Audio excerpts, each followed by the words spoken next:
seolah-olah merasa bahwa ini adalah suatu pandemi ini adalah suatu hal yang dianggap hanya main-main dan lain sebagainya. Bagaimana akhirnya berakibat pada sikap masyarakat yang tidak terlalu mematuhi apa yang sudah disarankan oleh para ahli, misalnya pada para dokter dan lain sebagainya. Dikhawatirkan terjadinya pandemi yang berkepanjangan, wabah yang berkelanjutan, makanya diperlukan berbagai macam proteksi, termasuk di dalamnya adalah protokol kesehatan. Banten sebagai provinsi yang mengusung tema religi dalam pembangunannya, sebetulnya perlu lebih mendorong bagaimana peran dari agama ini, baik itu pada tingkatan ulama dan lain sebagainya, untuk lebih meyakinkan kepada masyarakat bahwa apa yang dilakukan adalah sebagai upaya ikhtiar menjauhkan diri dari wabah. Bagaimana mungkin nanti Ibu narasumber akan mengupas lebih dalam lagi bagaimana Islam memperlakukan atau menyikapi segala sesuatu, misalnya terjadinya wabah di zaman dahulu ya, bagaimana cara kita menyikapi jika terjadi wabah, bagaimana sebagai seorang muslim mematuhi apa saja yang diminta oleh para pemimpin kita demi kemaslahatan umat, itu tentu bakal lebih didengar kalau misalnya seseorang itu membungkusnya dalam hal agama, keimanan, dan lain sebagainya. Makanya seminar ini akan menjadi sangat baik sekali disampaikan untuk menambah juga bukan hanya sebatas pengetahuan kita mengenai wabah dan protokol kesehatan yang harus dipatuhi, tetapi juga lebih pada bahwa apa yang kita lakukan dengan mematuhi protokol kesehatan, dengan melakukan apa yang diminta oleh para pemimpin kita supaya terjadi kemaslahatan yang lebih luas di masyarakat, itu merupakan salah satu tindakan kita sebagai bentuk keimanan kita juga. Jadi seperti itu yang saya harapkan nantinya ya. Dan selamat beraktivitas juga kepada teman-teman semua. Semoga bukan hanya materi yang bermanfaat, tetapi bagaimana acara ini juga bisa bermanfaat bagi kita semua, baik dari proses awal sampai kemudian terselenggaranya. Dan semoga kegiatan ini mendapatkan kemudahan, kelancaran dari Allah Subhanahu wa Ta'ala. Demikian aja sambutan dari saya. Terima kasih. Assalamualaikum warahmatullahi wabarakatuh. Waalaikumsalam warahmatullahi wabarakatuh. Terima kasih banyak kepada Bapak Asep Hamzah yang telah memberikan sambutan yang luar biasa.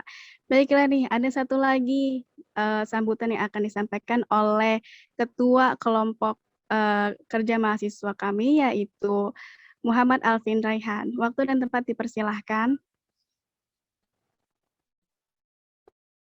Ya, terima kasih untuk Kak Ica ya atas kesempatannya. Saya buka dulu. Assalamualaikum warahmatullahi wabarakatuh.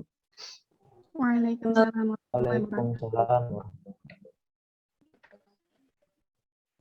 Yang saya hormati Kepala Desa Talagasari atau yang mewakili, lalu yang saya hormati juga Ibu Ratni MPD sebagai pemateri kita pada hari ini, lalu yang saya hormati dosen pembimbing lapangan kami Pak Asep Hamzah,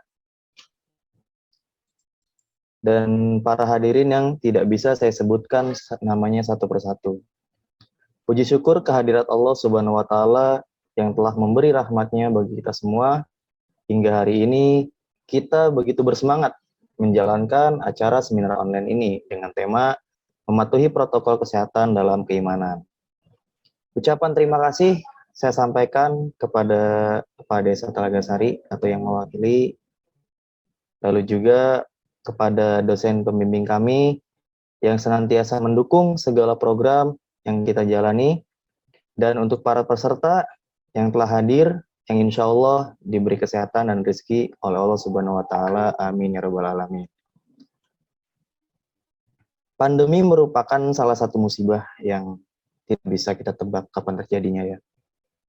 Berbagai macam cara telah dilakukan agar dapat menghentikan pandemi ini. Namun, sejatinya lah, hanya kita yang dapat menghentikannya dengan cara mengikuti peraturan-peraturan yang dibuat untuk menangani pandemi. Dengan adanya seminar online ini, diharapkan kepada kita agar bisa lebih aware kepada pandemi ini, serta agar kita bisa lebih dekat juga dengan Tuhan ya, dengan Allah. Gimana sih protokol kesehatan yang benar, apakah akan mengurus keimanan dan segala macamnya.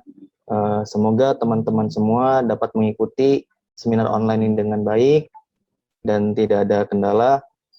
Mungkin hanya sekian yang dapat saya sampaikan agar menghemat waktu juga.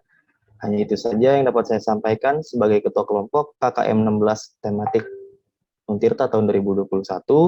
Kurang lebihnya mohon maaf. Semoga dengan ini dapat memberikan motivasi agar selalu semangat dan solid, serta terus bekerja sama demi kebaikan umat manusia. Billahi taufiq walhidayah wa ridha wa inayah. Wassalamualaikum warahmatullahi wabarakatuh. Waalaikumsalam warahmatullahi wabarakatuh. Wah, Masya Allah ya, atas sambutan-sambutannya. Terima kasih untuk Bapak Asep Hamzah dan juga Kak Alvin. Baiklah. Nah, sebelum ke acara inti yang kita tunggu-tunggu nih, sebelumnya kami akan menayangkan sebuah video pengantar terlebih dahulu. Gitu. Jadi panitia bisa tolong putarkan.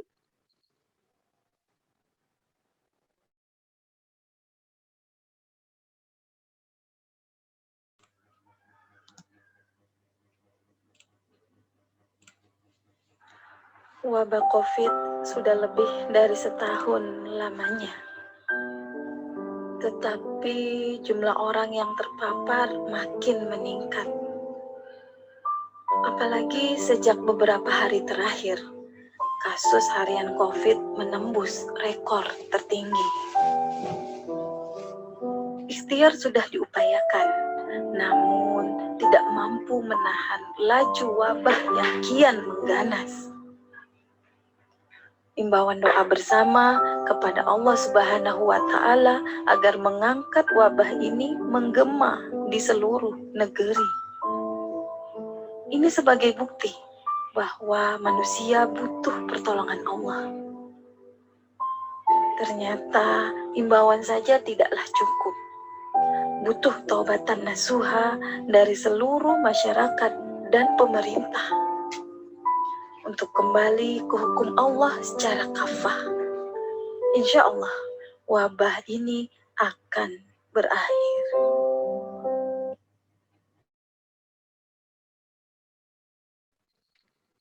Wah, luar biasa ya. Dari video tersebut nih, mudah-mudahan ada pelajaran yang bisa kita ambil hikmahnya ya. Amin. Nah, katanya dikatakan bahwa berdoa saja tidak cukup untuk mengatasi wabah ini jika tidak dibarengi dengan ikhtiar yang sesuai. Nah, bukan begitu para hadirin sekalian? Baiklah. Nah, perlu diketahui nih ya para hadirin, bahwa terjadinya wabah atau pandemi itu bukan hanya kali ini saja, melainkan sudah beberapa kali dalam sejarah manusia mengalami yang namanya wabah atau pandemi.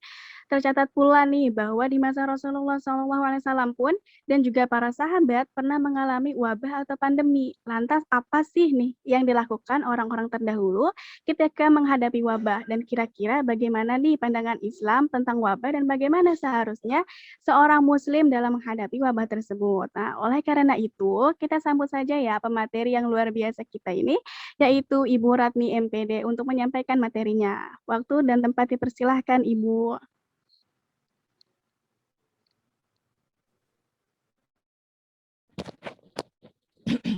Bismillahirrahmanirrahim. Assalamualaikum warahmatullahi wabarakatuh. Waalaikumsalam Terdengar ya suara yang jelas? Kedengaran, Tidak ada Bu. gangguan sinyal Terdengar, ya, Bu. mudah-mudahan. Ya, kedengaran.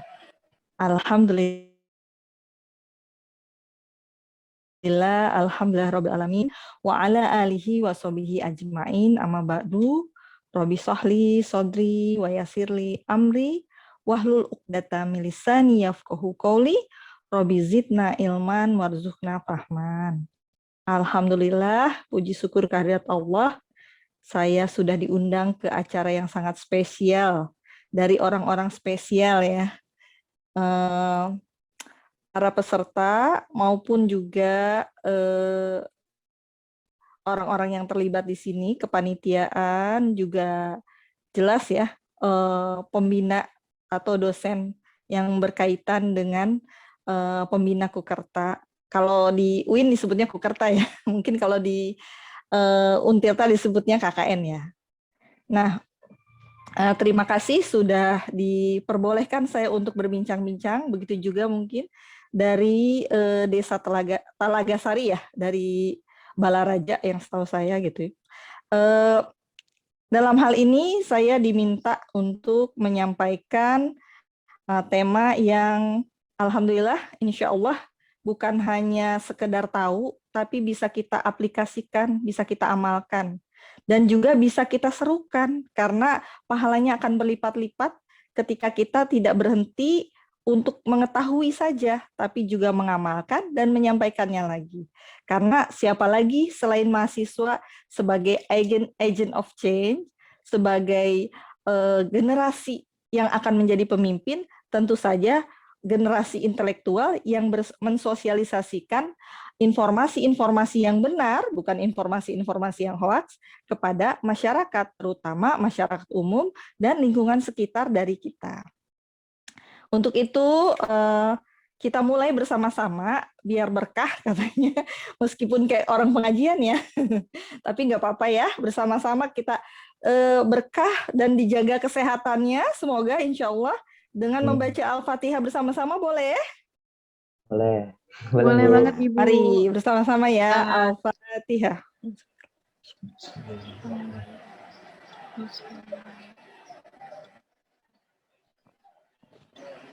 Ya, terima kasih sudah bersama-sama membacakan Al-Fatihah. Semoga doa-doa yang dipanjatkan itu sampai kepada diri-diri kita yang dijaga kesehatannya oleh Allah, kemudian juga keluarga-keluarga kita, dan juga Indonesia semakin membaik dan juga dunia, insya Allah ya.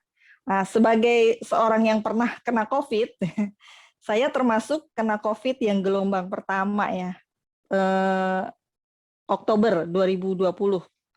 Nah, jadi kok bisa kena COVID? Semua orang bertanya seperti itu. Sebelum saya sampaikan materinya, saya sampaikan dulu, kok bisa kena COVID? Teman-teman saya mengenal saya itu orangnya yang sangat ekstra ketat. Yang pertama dari masker yang harus masker kesehatan. Yang kedua harus 4 jam diganti lagi. Jadi bukan hanya sekedar pakai masker, tapi segera mengganti masker kalau sudah basah atau 4 jam sekali. Lalu kemudian pakai face shield. Jadi kemudian apa lagi? Siapin semprotan. Jadi setiap habis apa, seret gitu. Dan ditambah lagi apa? Pakai sarung tangan plastik. Double gitu ya. Dan yang anehnya di bulan itu dosen pertama yang kena COVID adalah saya gitu. Masya Allah ya, ujian gitu ya. Justru pada saat teman-teman yang lain tidak terlalu ketat, saya yang ketat, malah karena itu membuat teman-teman di kampus tuh heran, kok bisa gitu, jadi heboh sendiri gitu. Tapi itulah ujian. Kenapa bisa begitu gitu ya? Ini kita bisa bahas bersama-sama, insya Allah dalam judul mematuhi protokol kesehatan dalam keimanan. Sebelumnya cerita saya tadi itu adalah cerita individu. Nah, saya ingin menangkap dulu ya keresahan atau fakta-fakta yang terjadi di Banten ini, terutama terkait dengan protokol kesehatan. Boleh sambil di share PowerPoint-nya.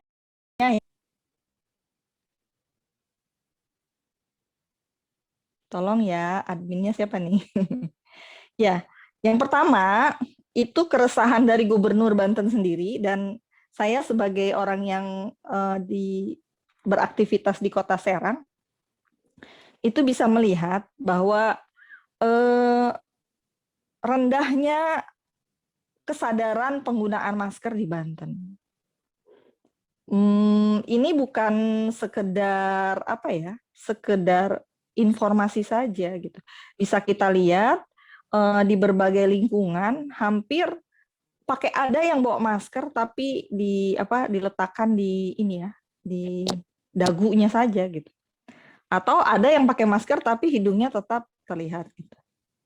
Itu tidak 1-2 gitu ya, tapi rata-rata. Dan ini diresahkan bukan hanya orang kesehatan, tapi juga Gubernur Banten yang mendapatkan data dari Dinas Kesehatan. Maka bisa kita pahami kok Banten bisa seperti itu ya, tidak mau pakai masker dengan sempurna gitu ya. Ya jangankan di masyarakat awam, di sekitaran kampus, mahasiswa aja sering saya tegur gitu ya. Ini daerah bermasker ya, tolong dipakai gitu. Ini daerah bermasker ya, apalagi di daerah tempat AC ya. Itu kan sangat rentan, maka tolong dipakai maskernya ya. Itu harus sering-sering diulang gitu. Padahal saya pikir ya mahasiswa sebagai kaum intelektual sudah tahu lah ya, mungkin informasi tentang protokol kesehatan. Nah, ternyata masih ada juga yang kurang memiliki kesadaran. Nah, jadi bukan hanya orang awam, intelektual juga begitu ternyata. Jadi sangat rendah dibandingkan daerah-daerah lain gitu ya.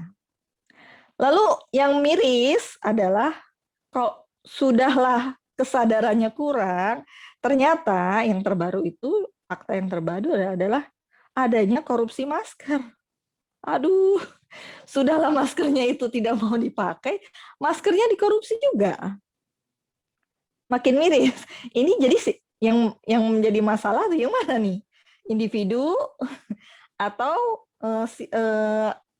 yang mengerti tentang masker malah mengkorupsi maskernya. Nah, fakta yang berikutnya kita bisa pahami gitu ya.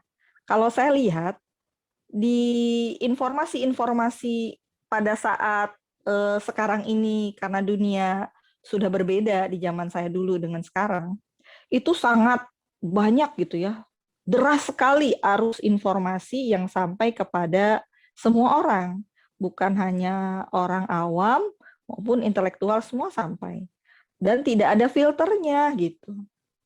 Namun anehnya sangat minim informasi dan sosialisasi terhadap masalah COVID ini, terutama protokol kesehatannya.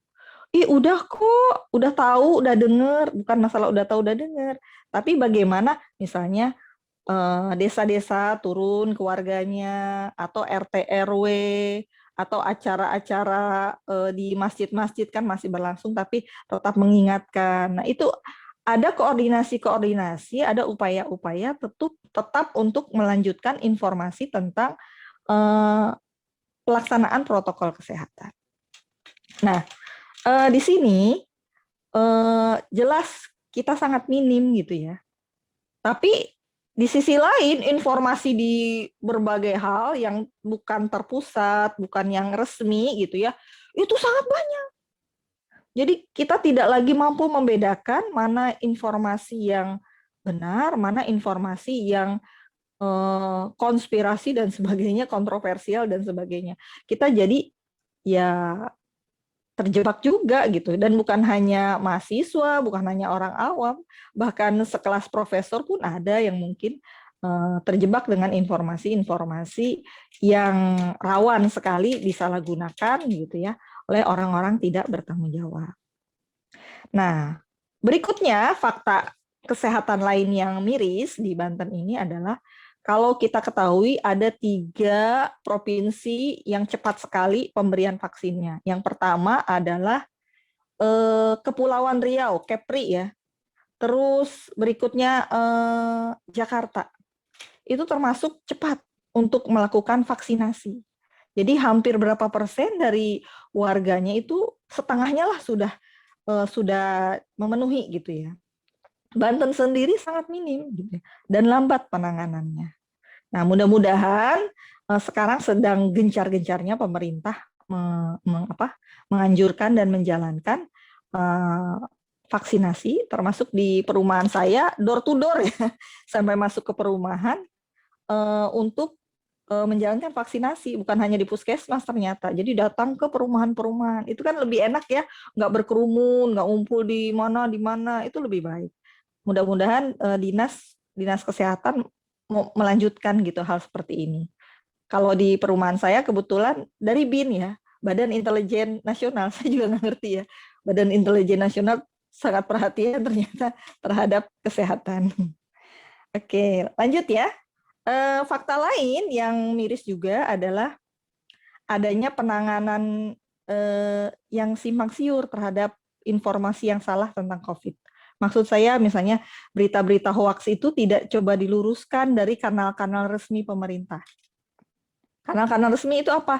Ya puskesmas, ya kemudian dinas desa, ya kemudian juga dari dinas provinsinya ataukah dari juru bicara COVID-nya. Itu kan harusnya ada kanal-kanal resmi segera menangkal, segera memberikan informasi yang benar terkait ke informasi-informasi hoaks yang beredar gitu ya. Apalagi yang terbaru itu ya, informasi mungkin mendengar ya tentang video seorang dokter ya yang wah gitu loh, sampai tuh kan dokter juga bilang gitu.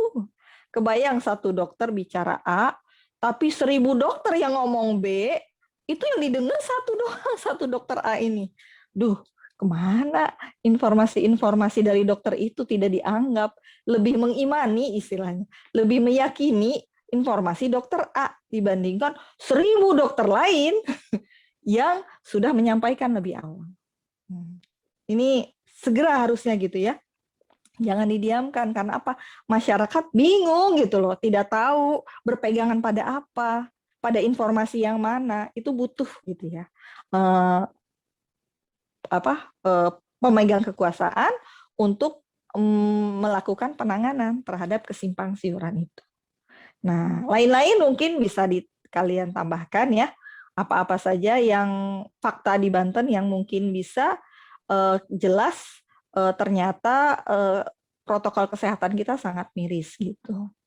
Mungkin saya lanjut ya, kalau sebenarnya saya inginnya ada informasi lain mungkin dari mahasiswa Untirta yang sudah melakukan KKN, informasi apakah fakta protokol kesehatan yang terjadi di Talaga Sari sehingga bisa nanti kita analisis bersama gitu loh. Kemudian solusinya apa?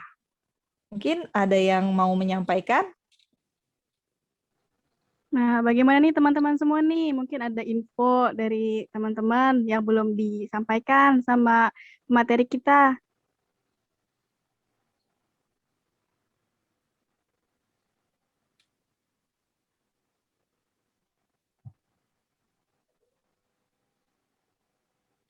Gimana, ada nggak? Oh, kalau nggak ada Sama mungkin saja faktanya. mungkin dari aku kali ya, Bu ya. Oke, boleh, Kayaknya silakan. kalau yang aku tahu sih sebenarnya masih banyak yang takut nih Bu sama vaksin itu sendiri gitu tuh. Ya. Takut untuk disuntik gitu, takut untuk mengenai katanya ada chip segala macam yang dimasukin lewat vaksinnya itu kayak gitu.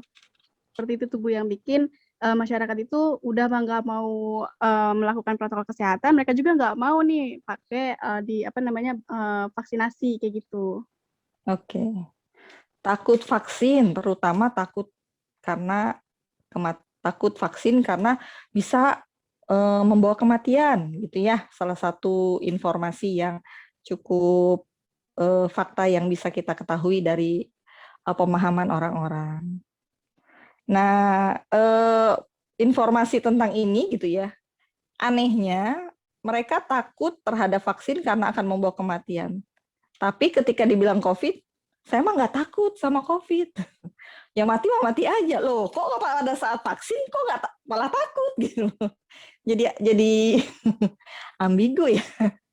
Di satu sisi nggak takut COVID karena nggak takut mati, tapi disuruh vaksin takut mati. Jadi benturan dong ya antara satu pemahaman dan satu pemahaman lain. Nah, ini bisa kita nanti bahas di pertengahan dan akhir ya, bagaimana kita pemahaman dalam Islam tentang vaksin itu sendiri. Ya, terima kasih moderator ya sudah membantu fakta tentang protokol kesehatan di Banten. Oke, ini data terbaru ya yang silakan dilihat data terbaru dari data COVID yang saya ketahui ya, kemarin baru saya dapat unggahan dari Dinkes ya, tanggal 1 Agustus 2021. Alhamdulillah Kota Serang sudah beralih fungsi jadi orange ya. Lebak yang tadinya orange ya, Kabupaten Lebak malah jadi merah. Sedangkan Kabupaten Pandeglang sudah juga berangsur orange. Ya, warna-warna ini sebenarnya cuman untuk menunjukkan saja bahwa jumlah orang yang terkena COVID itu sudah lebih baik dibandingkan sebelumnya. Hanya saja tidak membuat kita lengah seharusnya ya, bahwa penderita COVID itu masih banyak gitu. Dan itu mampu menularkan kepada yang lainnya. Begitupun yang sudah pernah terkena COVID seperti saya ini, ya tetap memungkinkan untuk terkena karena memang begitu banyaknya varian-varian yang ada di COVID itu sendiri. Sebelumnya saya tidak akan membahas tentang COVID itu apa gitu ya, karena itu bukan wilayah kewenangan saya ya, karena itu orang kesehatan. Tapi insya Allah saya yakin teman-teman dan yang lainnya, audiens lainnya, itu sudah mengetahui ya apa itu COVID, dari mana asalnya dan sebagainya, dan bagaimana COVID itu masuk ke dalam tubuh. Nah, yang ingin kita bahas saat ini adalah bagaimana protokol kesehatan itu kita laksanakan gitu ya. Dan pelaksanaannya itu akan menghasilkan pahala gitu loh. Kok pahala? Ya iya gitu loh. Kalau kita memahaminya berdasarkan keimanan. Nah, kita lihat di file berikutnya. Silakan admin. Slide berikutnya, bukan file, maaf. Ya, ternyata ini ya, saking seriusnya ada orang menolak COVID, jadi bikin program relawan tidak percaya COVID. Kan gimana mau melaksanakan protokol kesehatan kalau ternyata orangnya tidak percaya COVID gitu loh. Makanya bagi orang yang nggak percaya COVID, sampai-sampai ada informasi seperti ini. Yuk, yang nggak percaya COVID silakan ke rumah sakit, bantu-bantu gitu ya di rumah sakit gitu ya, biar tahu benar nggak COVID itu ada gitu. Nah, ini semacam apa ya, bentuk mirisnya gitu ya, mirisnya orang-orang terhadap mirisnya orang kesehatan, orang yang memiliki pemahaman yang ahli terhadap orang-orang yang tidak mau mempercayai adanya COVID.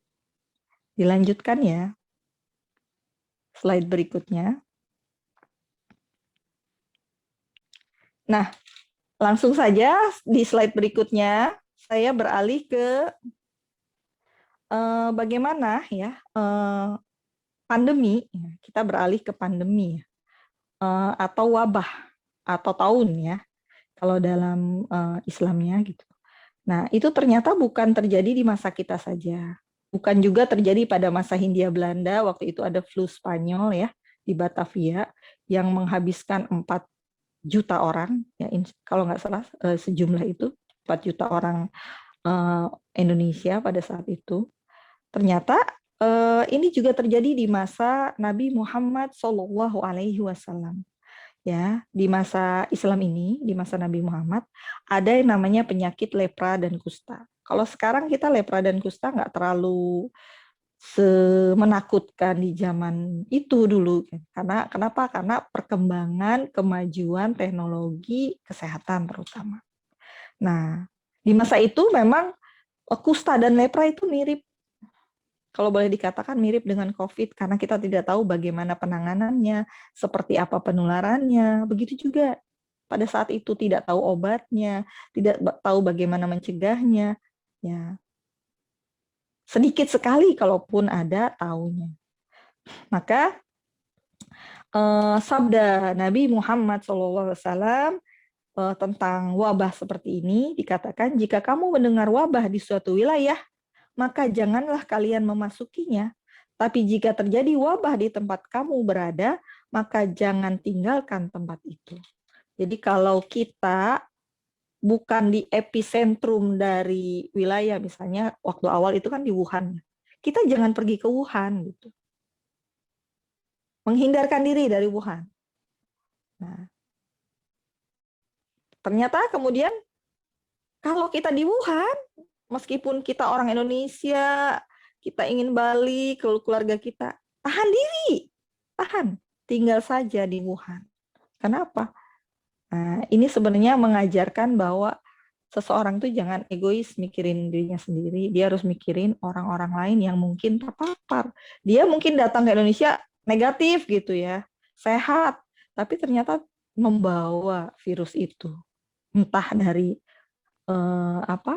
karena dianya OTG atau apa gitu ya. Kalau dulunya kan sebelumnya OTG itu tidak terdeteksi ya di awal-awal itu. Yang pertama diketahui OTG itu kalau nggak salah turis dari Prancis, dan itu baru diketahui dia OTG karena disebutnya hybrid super kalau nggak salah. Itu informasi dari CNN. Nah, lalu kemudian baru diketahui, oh ternyata banyak orang-orang seperti turis Prancis ini, OTG ini, yang tidak rasa badannya apapun, tapi ternyata membawa virus itu. Nah, di masa Rasul ini dikatakan demikian, bahwa jangan masuk ke tempat epicentrum. Contoh, kemarin itu kan epicentrum hitam dari wabah COVID adalah Jakarta ya, apalagi terkena varian Delta yang sangat cepat penularannya. Nah, harusnya gitu upayakan jangan ke Jakarta apapun yang terjadi gitu. Hindarkan ke Jakarta. Dan kalau kita ada di sana di Jakarta, jangan keluar daerah gitu. Kenapa? Ya tadi mungkin bukan hanya orang tua kita yang kena, orang dalam perjalanan pun bisa kena gitu. Itu adalah pemahaman dari hadis Rasulullah. Nah, kalau kita bicara hadis, itu bukan bicara sekedar ilmu teori pengetahuan saja loh, gitu. Islam itu adalah taslam, Islam taslam. Islam itu adalah taslam, berpasrah diri. Kita mematuhi, tidak ada pilihan lain selain aturan Allah dan Rasulnya. Gitu. Sami'na wa ato'na, kami dengar dan kami taat. Ketika mendengar apa perintah Rasul, perintah Allah, kami dengar dan kami taat. Bukan sami'na wa asoina, kami dengar, terserah gue aja lah, mau gue gimana, orang enak jalan-jalan, orang enak aku pulang kampung, dan sebagainya.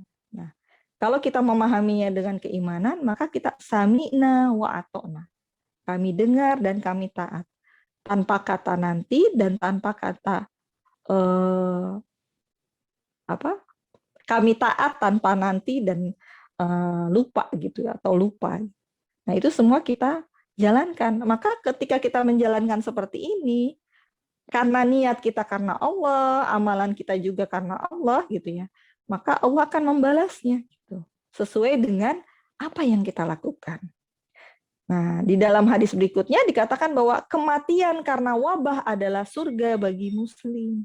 Jadi ya syahid-syahid atau suhada-suhada ya yang sudah gugur gitu ya, kena pandemi ini gitu ya. Itu jangan kita bersedih. Justru kita yang harusnya bersedih. Kenapa? Kita belum tentu masuk surga loh. Kalau yang kena wabah itu dikatakan di hadis surga buat mereka. Kita belum tentu gitu. Maka akhirat kita masih kita dipertanyakan nih gitu. Maka seharusnya gitu ya, apa yang kita lakukan di dunia ini kita berusaha agar kita mendapatkan kebaikan di alam akhirat nanti. Itulah esensi sejarah sebenarnya ya. Kita belajar untuk masa depan kita. Masa depan kita itu apa? Bukan masa depan sukses, nanti punya anak, punya keluarga, punya apa-apa dan sebagainya, pensiun, jadi profesor atau sebagainya, bukan. Tapi masa depan kita adalah akhirat yang tiada berakhir atau abadi gitu. Nah, itulah sebenarnya sejarah dalam Islam. Saya lanjut ya, pandemi masa Islam ini di masa Rasul demikian. Lalu bagaimana di masa setelah Rasul, ada lagi ternyata. Di masa kepemimpinan Umar bin Khattab, Khalifah Umar bin Khattab, Khulafaur Rasyidin. Setelah Rasulullah wafat, digantikan oleh Abu Bakar Siddiq. Kemudian setelah Abu Bakar Siddiq wafat, digantikan oleh Umar bin Khattab. Ya, Umar bin Khattab radhiyallahu an, ini adalah berlangsung kepemimpinannya selama 10 tahun saja. Nah, Umar bin Khattab memerintah itu sampai menguasai termasuk daerahnya, daerah Palestina ya, kekuasaannya sampai ke Yerusalem, juga ke daerah Mesir gitu. Nah, di sini dikatakan bahwa Umar bin Khattab itu ternyata mendapatkan informasi ada wabah di Syam. Syam itu mana sih? Kalau sekarang itu Syam itu adalah Suriah, Yordania, daerah Syam.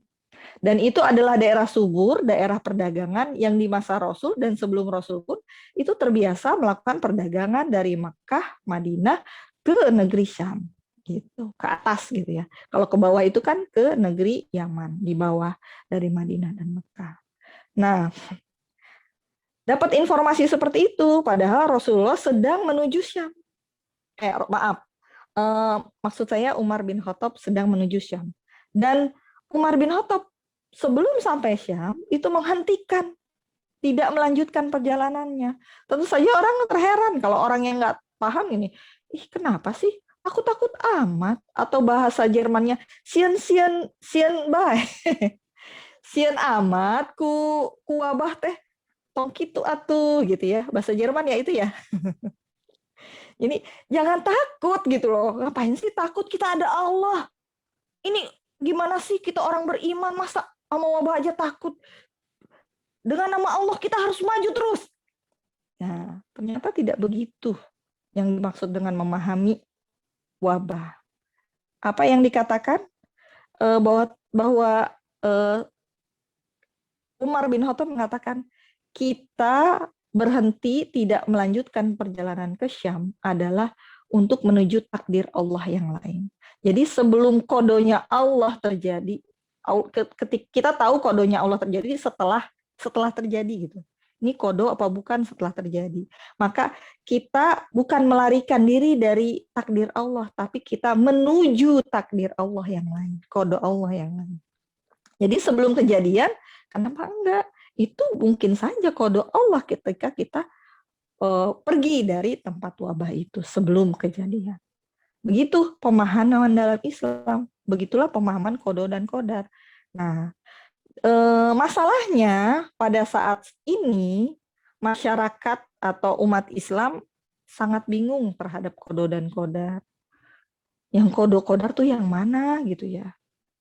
Nah, sehingga seakan-akan orang yang berani terhadap COVID itu adalah orang yang keimanannya tinggi, hebat dia mah, berani amat gitu ya.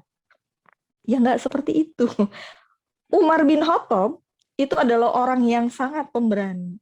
Bahkan keberaniannya itu sampai ditakuti oleh bukan hanya manusia, tapi juga syaitan. Jadi ketika mau lewat ke sebuah tempat, syaitan melihat ada Umar bin Khattab mau lewat situ. Apa yang dilakukan oleh syaitan? Mengatakan, saya mendingan milih jalan lain lah daripada ketemu Umar bin Khattab. Segitunya gitu ya. Jadi kalau kita ngelihat setan takut gitu ya. Umar bin Khattab kebalikannya. Setannya yang takut gitu. Melihat Umar bin Khattab. Nah, gimana keberanian Umar bin Khattab?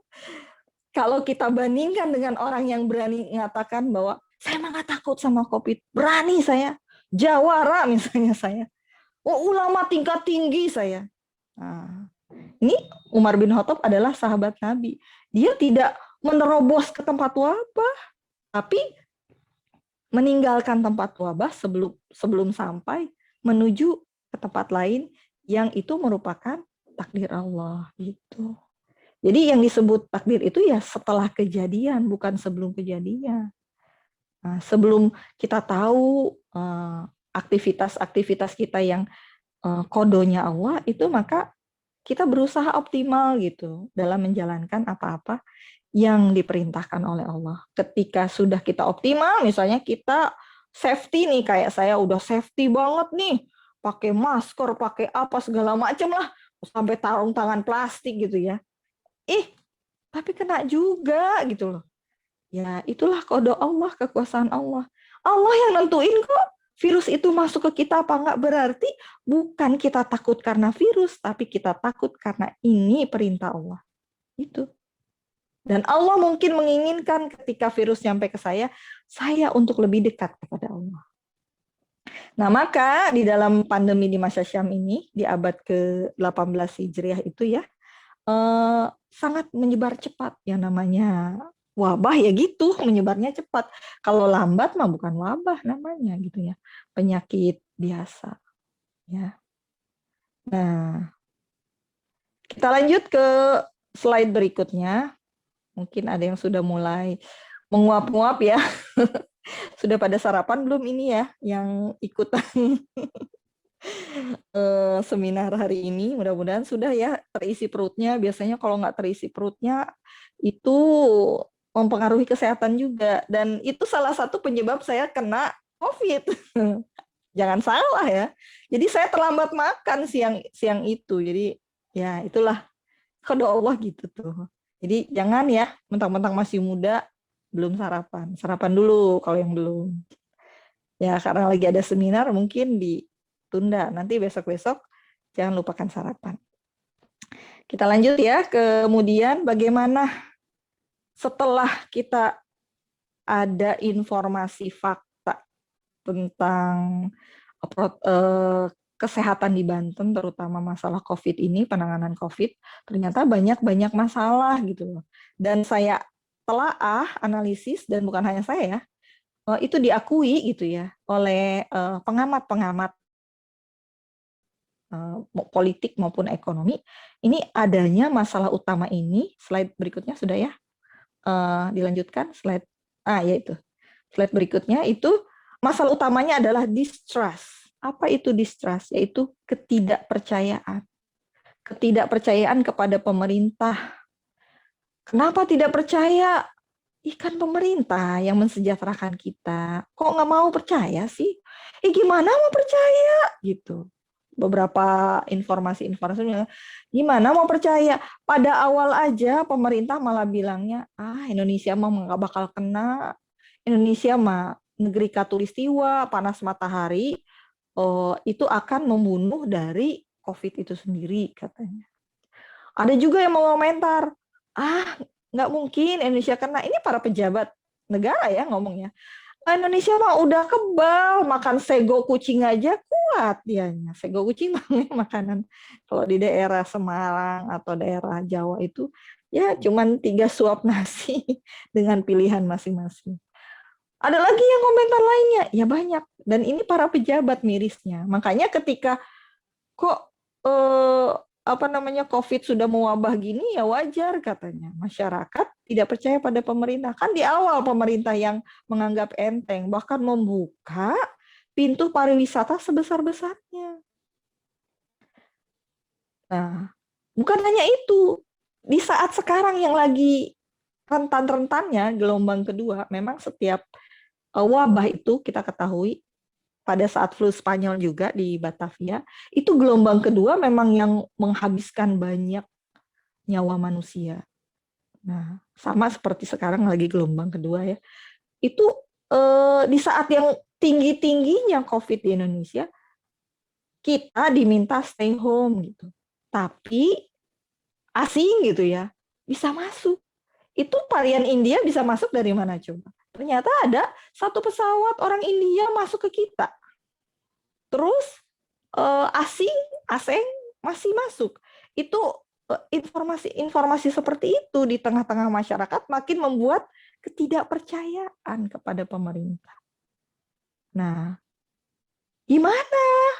Kami mau taat gitu, kami mau patuh gitu ya, pikiran masyarakat umum atau orang-orang lain, termasuk orang intelektual juga. Gimana atuh? Ini kayaknya keadilan tuh tidak berpihak gitu loh. Tumpul ke atas, tapi tajam ke bawah. Termasuk misalnya kayak PPKM kemarin ada yang ibu-ibu hamil, padahal mah nggak ada orang yang beli ya, tapi ditampar gitu ya sama Satpol PP misalnya. Oh, apa hubungannya? Kenapa harus melakukan kekerasan? Nah, ini juga artinya ada hal yang mungkin dari pusat ke bawahannya perlu ada koordinasi yang lebih kuat lagi gitu ya. Sehingga tidak terjadi kesalah informasian gitu. Terutama semakin menyulut ke ketidakpercayaan masyarakat. Nah, kalau ketidakadaan percayaan kepada masyarakat, terus gimana? Masyarakat dituntut wajib taat terhadap apa-apa yang diinformasikan. Nah, ini ya sebenarnya bedanya ya. Kita boleh percaya, kita wajib taat dan tidak taat. Nah, Islam ada aturannya gitu ya. Ternyata dalam Islam kita wajib taat kalau perintah dari pemerintah itu tidak memerintahkan kemaksiatan. Apakah kita diperintahkan memakai masker itu adalah kemaksiatan? Tidak kan? Kita diperintahkan untuk menjaga jarak adalah kemaksiatan? Bukan kan? Nah, kita diperintahkan untuk tinggal di rumah lebih banyak waktu dengan keluarga adalah kemaksiatan bukan? Bukan kan? Maka ketika informasi-informasi kewajiban yang disampaikan oleh pemerintah tidak memerintahkan kemaksiatan, seharusnya kita taat gitu. Pakailah masker gitu ya. Ketaatan kepada pemerintah ini karena kita taat pada Allah dan Rasul-Nya gitu loh. Ingin dapat pahala dari pemakaian ini. Meskipun nanti ujung-ujungnya kita kena apa enggak itu mah la haula wala quwata illa billah, Allah yang menentukan. Tapi kita sudah taat, udah poin plus pahalanya yang diberikan oleh Allah kepada kita. Gitu. Jadi kebayang ya, pemakaian masker itu bukan karena kita takut sama COVID, bukan. Karena ketaatan kita untuk menjaga diri kita, tubuh kita untuk sehat, keluarga kita untuk sehat, lingkungan kita untuk sehat, dan teman-teman kita seluruhnya agar terjaga bangsa ini. Dan itu karena ketaatan kepada pemerintah yang merupakan ya bagian dari ketaatan untuk mencegah kemudorotan yang lebih besar lagi terhadap wabah ini.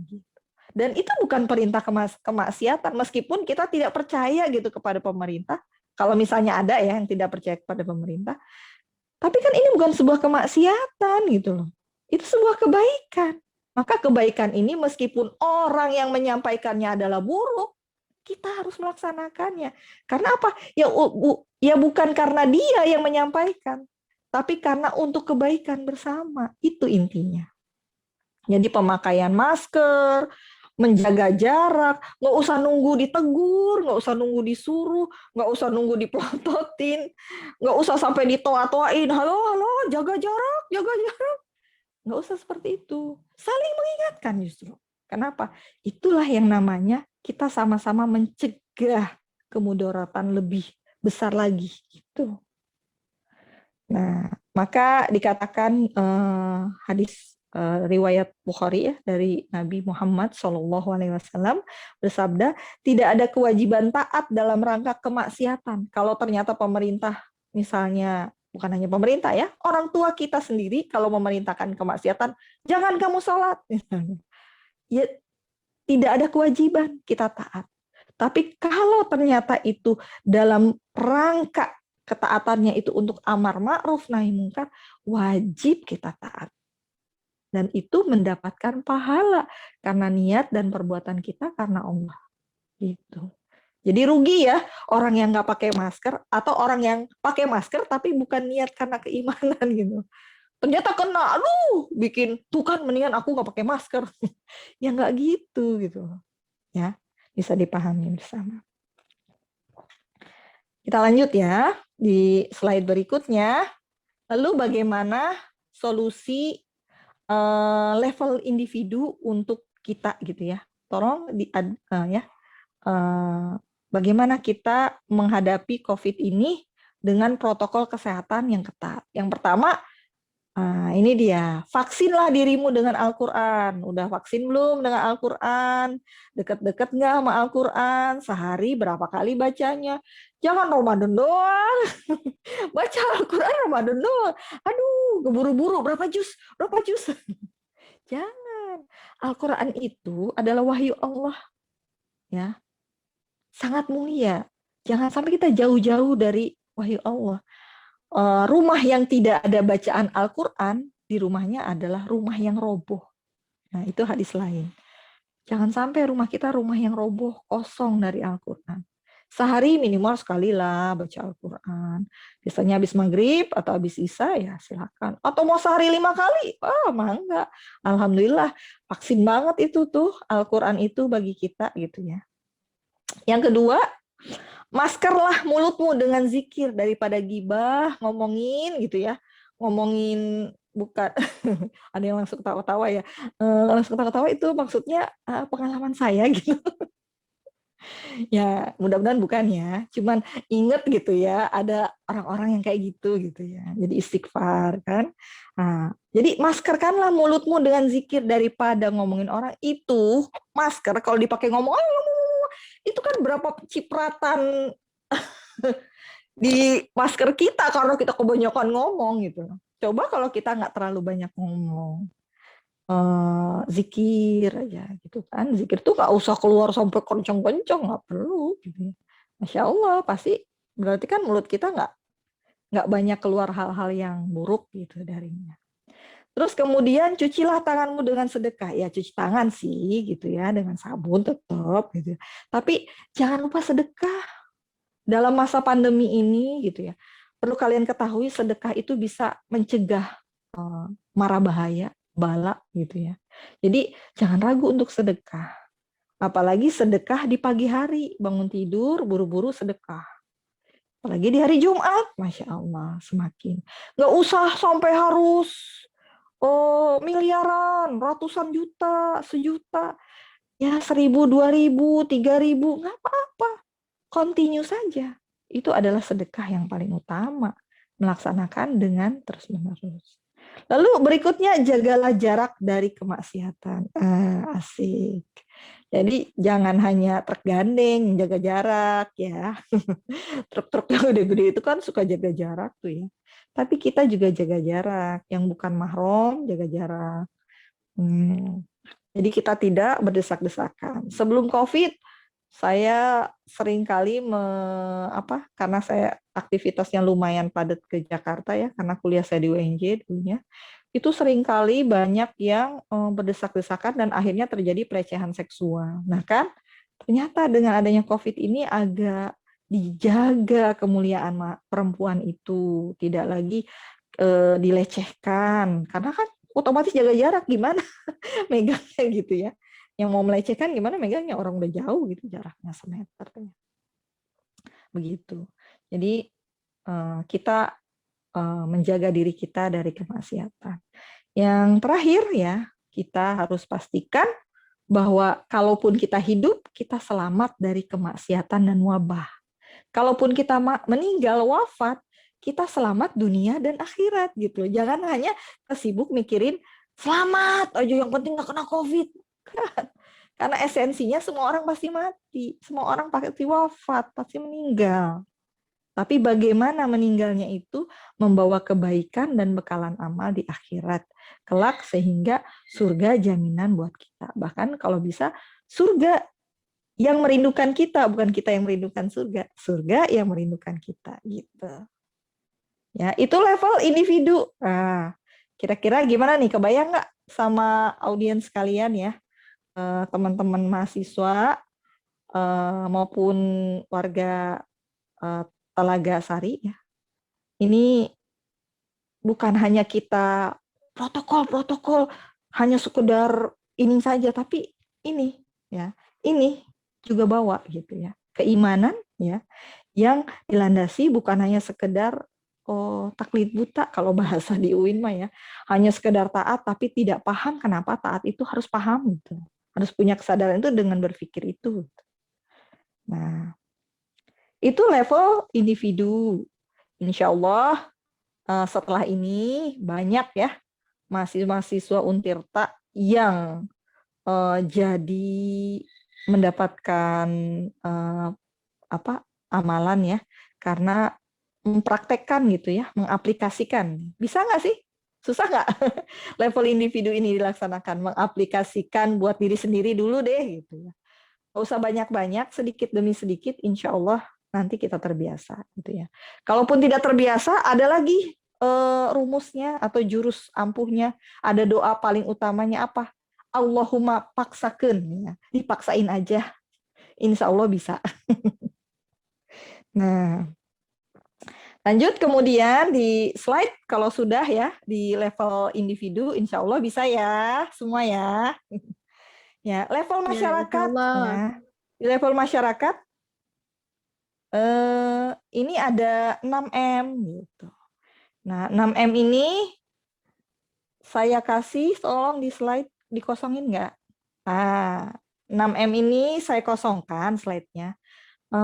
Saya inginnya ya, karena teman-teman mahasiswa ini kan sudah dapat informasi banyak sekali tentang protokol kesehatan ya. Jadi saya ingin nih dengar gitu ya, gimana nih orang intelektual 6M itu apa sih gitu. Tolong dong suaranya, yang punya suara, apa nggak punya suara?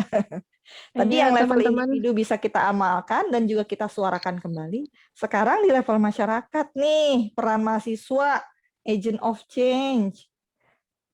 Sebagai pemimpin bangsa ke depan, jangan salah loh, saya sangat-sangat menghargai mahasiswa. Kenapa? Karena saya tahu gitu ya, mahasiswa-mahasiswa saya yang dulu 2006, 2010 sekarang tuh udah jadi orang-orang hebat gitu. Dan itu saya sangat hargai gitu ya. Kenapa? Karena dari awal mahasiswa kita sama-sama menyadari siapapun bisa melakukan perubahan gitu. Jadi bukan hanya orang yang bergelar, gelar non gelar nggak masalah. Jadi saya nggak terlalu senang, nggak terlalu sering juga pakai gelar gitu. Bahkan jarang ya pakai gelar. Kenapa? Karena yang penting adalah ya amalan nyata gitu ya di aktivitas kita sehari-hari. Jadi jangan merasa minder, saya mau mahasiswa, saya mah ini dan itu. Jangan merasa minder. Justru mahasiswa inilah ujung tombak yang mampu menyampaikan. Oh, generasi-generasi Z ini luar biasa. Aktivitasnya di dunia maya, mana lagi pahlawan yang hanya diam di rumah, mager, itu jadi pahlawan, coba. Nggak ada kan, kecuali zaman sekarang. Nah, sok atau mangga yang 6M. Siapa yang mau menginfokan? Silakan. Saya, Bu. Ya, silakan. Siapa namanya? Ya, Bu. Perkenalkan, nama saya Arya Pradana. Saya dari kelas 6B. Terkait 6M, yang pertama itu ada memakai masker. Yang kedua, mencuci tangan. Yang ketiga adalah menjaga jarak. Kemudian membatasi mobilitas ya, kalau nggak salah. Kemudian menghindari keramaian. Terakhir, menghindari makan bersama. Benar nggak, Bu ya? Masya Allah ya. Siapa tadi namanya? Arya Pradana Arya, Bu. ya? Ya, Bu. Luar biasa Arya. Udah khatam ya protokol kesehatan. Nanti nomor teleponnya Arya ya, ada sedikit ini dari saya gitu ya, door prize gitu ya. Wah, Terima Masya kasih, Bu. Allah Sudah tuh. menjawab ya. Nanti minta nomor Terima kasih, teleponnya Bu. ya Arya ya. Terima kasih, Bu. Ya. Yang 6 itu ditambahkan ya. Oh, baik, Bu. Menjaga iman semakin kokoh gitu ya. Jadi jangan protokol itunya doang, imannya juga dibawa ya. Siap, Ibu. Ditambahin mau jadi 7M juga boleh, atau Siap. 6N itu ditambahin dengan iman yang kokoh gitu. Siap, Ibu. Iya. Oke, kita lanjut ya. Di masih poin yang 6 tadi ya sudah disampaikan oleh Arya. Teman-teman yang lain juga mungkin sudah tahu ya. Memakai masker dengan benar. Tolong peragakan memakai masker yang benar. Ayo, siapa yang mau bantu memperagakan memakai masker yang benar? Ada nggak nih? Nggak ada yang bawa masker. Oh, kan di rumah, Bu. Gitu. Gimana ngapain bawa masker? Ya, masker yang benar ada? Ya, masker yang benar seperti apa? Ya, pakai masker yang benar di sini ya, menutupi ya hidung dan dagu. Oke, moderator kita ya, persilahkan. Oh, yang lain juga boleh ya, kayak gitu ya. Ditunjukkan kepada teman yang lain ya. Nah, Nah, pakai gini masker bukan, yang Bu? benar. Ya. Nah, itu moderator kita sudah memakai masker ya. Tapi itu buat gelombang ke-1. Gelombang kedua, nambah lagi maskernya. Harus tambah Yang lagi benar ya, Bu? itu adalah mana? Double. Tambah yang kain. Jadi yang tadi bahan seperti itu ya, seperti yang dari apa? Yang biasa kita beli ya, karena memang disposal ya, bisa dibuang. Yang kedua pakai yang kain. Nah, kenapa harus pakai yang kain ini? Karena varian Delta sekarang itu ya.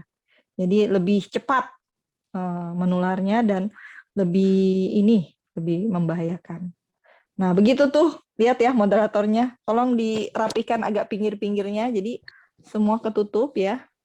Oh enggak. Iya, enggak lah. Iya nih, Bu. Susah Makanya napasnya jangan nih, Bu. sering-sering keluar. Itu mau buat yang keluar aja. Jadi kalau yang nggak keluar ya udah. Nggak engap kan gitu. Kita bebas gitu. Udah di rumah aja. Kalau nggak mau engap mah. Gitu. Jadi memakai masker yang benar. Terima kasih ya moderator sudah dipraktekkan memakai masker yang benar pada saat pandemi gelombang kedua ini. Kita lanjut kemudian menjaga jarak untuk tidak berkerumun. Ya, jaga jarak tuh berapa? Kemarin dibilangin 2 apa 1? 1 meter apa 2 meter? 2 meter ya, Bu? Iya. Ya kenapa? Karena droplet itu ya jatuhnya tercurahnya itu ya. Kalau dekat itu kan langsung kena, tapi kalau misalnya dia jauh, dia masih jatuh ke tanah gitu, atau ke aspal, atau ke ubin gitu ya, jadi nggak langsung ke kita. Tapi kalau langsung bercakap-cakap pernah ya, yang pernah dicontohkan oleh ilmuwan Jepang gitu ya, bagaimana menangkap gitu ya dengan kamera yang super, itu bagaimana droplet itu banyak ternyata. Kita ngomong cuman gitu ya, terus bukan 1-2 jutaan keluar. Apalagi tukang gosip ya. Berapa banyak itu yang keluar dropletnya. Ya. Nah, maka jaga jarak gitu ya. Mau beli makanan atau pergi ke mall untuk belanja atau ke tukang sayur, tetap jaga ya. Jangan berkerumun, antri aja sih gitu ya. Jaraknya itu tetap dijaga. Terus mencuci tangan dengan sabun. Nah, ini juga kan sampai saya tuh nyobain. Katanya harus dengan, kalau mau kan harus agak lama. Lamanya itu coba sambil nyanyi balonku ada 5 sampai selesai. Yo, balonku ada 5 terus. Sampai dikucurin air gitu kan. Ininya ya, giniin ya. Terus gitu, terus kita cobain semua, jangan kukunya, apanya. Nah, baru kemudian kita kucurkan air. Sedemikian. Jadi bukan cuci tangan aja udah selesai. Enggak juga pakai sabun. Karena kenapa sabun? Ternyata sabun itu ya bisa membunuh kuman, bakteri, ya, virus. Ya, jadi dia terbawa bersama virus itu. Mengurangi mobilitas, maksudnya jangan terlalu banyak keluar dulu deh gitu untuk sekarang. Ya, kalau mau keluar juga memang hal-hal yang berkaitan dengan kepentingan yang memang butuh gitu ya untuk keluar. Terutama para pejuang nafkah ya, bapak-bapak yang harus mencari nafkah, yang jualan gitu kan, yang nggak mungkin lah ngurangin mobilitas, orang dia tiap hari keluar. Ya mau tidak mau gitu ya. Tapi ya itu tadi, tetap harus menjaga yang sebelumnya. Terus menjaga kesehatan tubuh ya. Habis subuh jangan tidur lagi. Ini pola-pola yang kebaca kalau buat mahasiswa. Jangan tidur lagi, gelis, kasep. Ya, aduh. Ini tuh hadis Nabi zaman dulu kala juga udah ngingetin. Habis sholat subuh itu berpengaruh pada kesehatan kita. Tidur habis sholat subuh itu. Termasuk tidur habis sholat asar. Sama. Kalau enggak lupa, pikun, gila, pilih aja. Mau yang mana? Mau gila? Mau pikun? Nggak ada yang Nggak mau enak ya, kan? Bu? Masa anak muda udah gila pikun, nggak mau, cantik-cantik. Ya, jadi menjaga kesehatan juga pola tidur dijaga. Jangan habis sholat subuh tadi tidur lagi, atau habis asar, habis azan asar tidur lagi. Jangan. Dua waktu itu dua waktu terlarang untuk tidur. Jadi jangan. Kalaupun terpaksa banget, kalau memang kita sudah keletihan sekali. Tuh. Pola olahraga ya, olahraga tuh ya. Ya makanya disuruh bangun pagi, ya olahraga dong, ngapain? Aduh, aku nggak kuat kalau pagi-pagi tuh ngantuk. Ya iyalah kalau di kasur rebahan sambil mager, buka-buka handphone, petak tidur lagi. Ya keluar, hirup udara seger gitu loh. Halo udara pagi, halo matahari gitu. Sambut dong gitu. Karena apa? Belum tentu kalau orang yang yang sakit bisa seperti itu bahagianya melihat matahari. Sekarang kan kita baru rasakan betapa bahagianya dulu kita bisa menghirup udara sebebas-bebasnya. Sekarang kerasa kan? Bersyukur nggak sih gitu loh. Allah ngasih kita oksigen, nggak diminta bayaran. Sekarang sama Allah dikasih virus COVID untuk mengingatkan kita betapa luar biasanya murahnya Allah, maha besarnya Allah gitu. Biar kita ingat gitu loh. Nah, maka pola hidup ini buat kesehatan kita harus dijaga. Nah, terutama makanan nih. Aduh, anak remaja ngerasanya badan masih sehat, cireng, cilok, seblak, seblak. Oh, apa setan pedesnya level berapa itu? Melebihi level PPKM. Ramen apa aja. Aduh, Bu, kok ngomong makanan? Jadi lapar ya. Nah, ini jangan seperti itu gitu ya. Tetap tubuh kita punya hak mendapatkan makanan yang bergizi. Meskipun kita masih remaja, terus dijaga. Allah lebih mencintai remaja yang kuat dibandingkan remaja yang sakit-sakitan. Ngapain kalau sakit-sakitan? Ya udah, nggak bisa ngapa. Ya susah beraktivitas. Tapi kalau yang kuat, nah, aktivitas apapun bisa dilakukan oleh remaja atau pemuda yang kuat ini. Dan itu lebih Allah cintai gitu ya. Nah, mau nggak dicintai Allah? Jadi lo remaja yang sehat, yang kuat. Jangan nurutin hawa nafsu pengen seblak wae gitu ya. Boleh sekali-kali, tapi bukan makanan utama Indo. Saya nggak mau bilang merek, jadinya jadi bilang merek. Mie lah, mie instan gitu maksudnya. Mie instan terus, aduh. Kan anak kosan, Bu. Ya, sekarang kan bukan anak kosan, anak rumahan kan. Udah stay at home, udah tinggal di rumah. Ya, makanan lah yang bergizi. Sesekali boleh, tapi bukan untuk konsumsi terus-menerus gitu ya. Karena kebetulan saya punya adik ya, dulu adik bungsu. Itu selesai lulus SMK Kelautan, karena lagi nunggu panggilan kerja, ternyata ya tadi ya, pola hidup kurang sehat. Bangun tidur habis subuh lagi, terus makannya juga mie, yang terjadi adalah kelenjar getah bening gitu ya.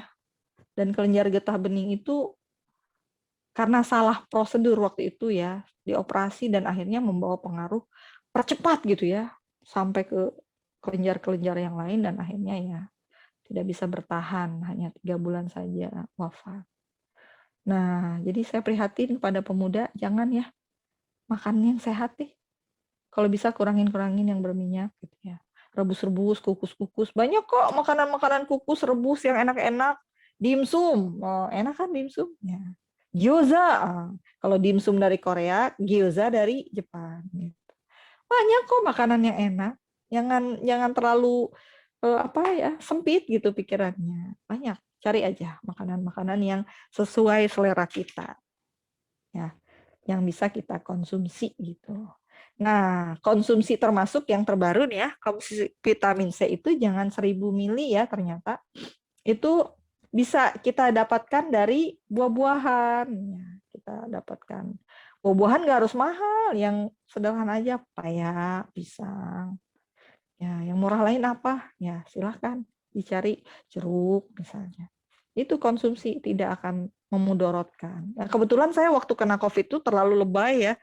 pakai jeruk nipis seharian penuh air minumnya, nggak pakai air putih, air jeruk nipis, yang terjadi ya malah iritasi lambung dan sesek.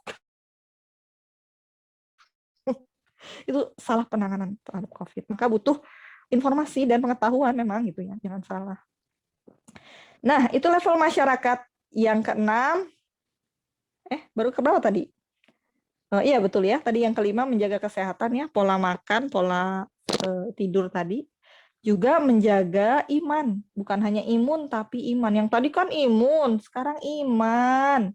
Ya, imannya jangan dikemana-manain. Iman bukan ini ya, iman dalam artian nggak yakin, bukan, tapi maksudnya tingkatkan keimanan, tingkatkan suasana kualitas iman kita, bahwa kapanpun kita terkena, kapanpun kita harus meninggal, itu memang dalam posisi kuat karena Allah gitu. Jadi kita tidak akan merasa rugi gitu, apapun yang terjadi dengan kita memang sudah siap untuk bersama kembali kepada yang Maha Mencinta. Ya, siapa yang Maha Mencinta? Ya Allah lah. Orang yang menciptakan kita sesempurna ini adalah Allah. Itu yang Maha Mencinta. Jadi tiada ketakutan kalau kita kembali kepada yang Maha Mencinta. Gitu. Iya. Ya, kalau udah bilang masalah cinta mencinta, jangan bucin ya. Ya, kita lanjut. Solusi level masyarakat sudah, insya Allah bisa dibantu oleh kalian ya. Mahasiswa-mahasiswa intelektual, agen perubahan masyarakat, juga para warga Talaga Sari, juga yang lainnya yang hadir di seminar audien ini ya. Kita lanjut berikutnya ke level negara. Nah, Islam juga ternyata mengatur bukan hanya level individu dan masyarakat, tapi juga level negara ya. Gimana nih level negara? Ya, silakan di slide berikutnya. Oke. Nah, level negara itu ada, yang pertama memang seharusnya di awal itu pemerintah melakukan lockdown, karantina wilayah. Tapi ternyata kan sudah terlanjur nih ya, sudah terjadi. Tidak ada lockdown. Adanya juga PPKM gitu ya. Jadi ya apa yang ada kita taati gitu. Yang berikutnya 3T yang harus dilakukan oleh negara. Karena ini nggak bisa dilakukan individu, nggak bisa dilakukan oleh masyarakat. Ini mah harus betul-betul sistemik gitu. Yang paham, yang punya perangkat-perangkatnya. Siapa yang punya perangkatnya? Ya negara lah ya. Kalau kita buat sendiri, kita mah menyalahi aturan. Masyarakat buat sendiri juga menyalahi aturan. Ya harus dalam konsep negara melakukannya. Apa itu 3T? Testing, dites. Dan tesnya itu kalau kayak di negara mana ya, saya ketahui itu tesnya tidak berbayar, gratis. Oh, Korea, kalau nggak salah Korea Selatan. Itu dites semuanya. Tracing itu ditelusuri nih yang kena, yang positif, dianya kemana aja, bersentuhan dengan siapa aja, beraktivitas di mana aja, maka itu mereka juga diamankan, diisolasi gitu loh. Jangan berkeliaran dulu sementara sampai waktu 14 hari, kalau sekarang ya sudah jelas 14 hari itu masa inkubasinya sudah selesai dan tidak akan menularkan lagi. Jadi di-tracing. Jadi misalnya saya waktu itu ditanyain, Ibu teh udah sama Satgas Covid UIN Banten ya, ditelepon, Ibu udah kemana aja, ketemu siapa aja, terus kenanya di mana? Ya kalau kenanya di mana saya juga nggak terlalu paham. Cuman saya menceritakan kejadian pada hari itu gitu. Ini saya begini, dan kebetulan ya saya aktivitas di kampus tuh kena Jumat pada sholat Jumat, kemudian saya tidak melakukan aktivitas ke kampus lagi karena Sabtu Minggu kan sudah tidak ada aktivitas kampus ya. Maka hari Senin Selasa saya udah langsung check up ke klinik karena saya tidak bisa mencium bau lagi gitu. Maka harusnya di tracing, tapi tracing saya testing saya bayar sendiri gitu karena kan itu takutnya cuma curiga doang, tapi ternyata ya positif. Nah, tracing itu oleh negara. Nah, informasi ini kalau Korea Selatan, di Jepang, itu punya yang namanya kayak semacam software gitu ya, yang bisa mengecek keberadaan itu seharian tuh kemana aja, di mana aja, gitu, bisa dicek. Jadi bahkan waktu saya nonton salah seorang penggiat Muslim ya, baru mualaf di Korea, Daud Kim atau siapa namanya lupa. Itu dia waktu dari Doha ya, dari Turki itu, Doha juga, dia diminta untuk tetap, jadi Google Map-nya itu tetap dicek, jadi GPS dia gitu. Diam di rumah apa enggak gitu loh. Ketahuan dari GPS gitu. Ih, rajin amat ngecekin GPS orang. Itu handphone jalan-jalan apa enggak, apa di rumah aja gitu. Ya gitu loh, saking di tracingnya gitu ya, dijaga. Dan di treatment, bagi yang sakit di treatment, diberikan pengobatan ya.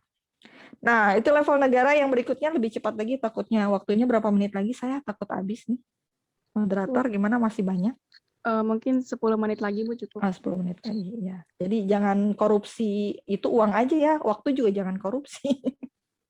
Ya saya lanjutkan ya sebelum 10 menit. Di situ kemudian ya memenuhi kebutuhan masyarakat seluruhnya. Ya kalau misalnya lockdown ya di masa Islam itu ya memang di negeri Syam yang di lockdown itu diberikan, disuplai gitu ya, makanan kebutuhan. Dan itu ternyata di Wuhan kayak gitu ya. Cina melakukannya pada saat Wuhan di lockdown. Jadi supply tenaga kesehatannya, makanannya, ya kayak gitu. Ternyata ini bukan dari Cina asal muasalnya, tapi dari Islam. Islam yang melakukan hal seperti itu gitu ya. Mencontoh bagaimana ketika suatu wabah ada di sebuah tempat, dia di lockdown, maka disuplai keseluruhan masyarakat.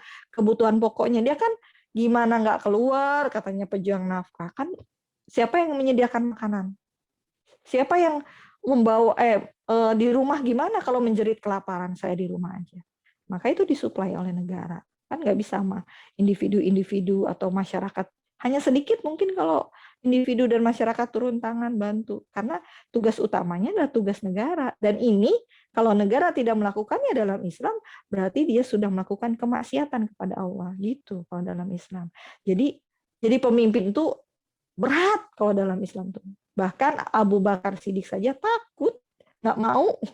Begitu juga Umar, begitu para sahabat yang lain ketika diminta untuk menjadi pemimpin. Nggak mau, kenapa? Bukan jabatan bergengsi, bukan.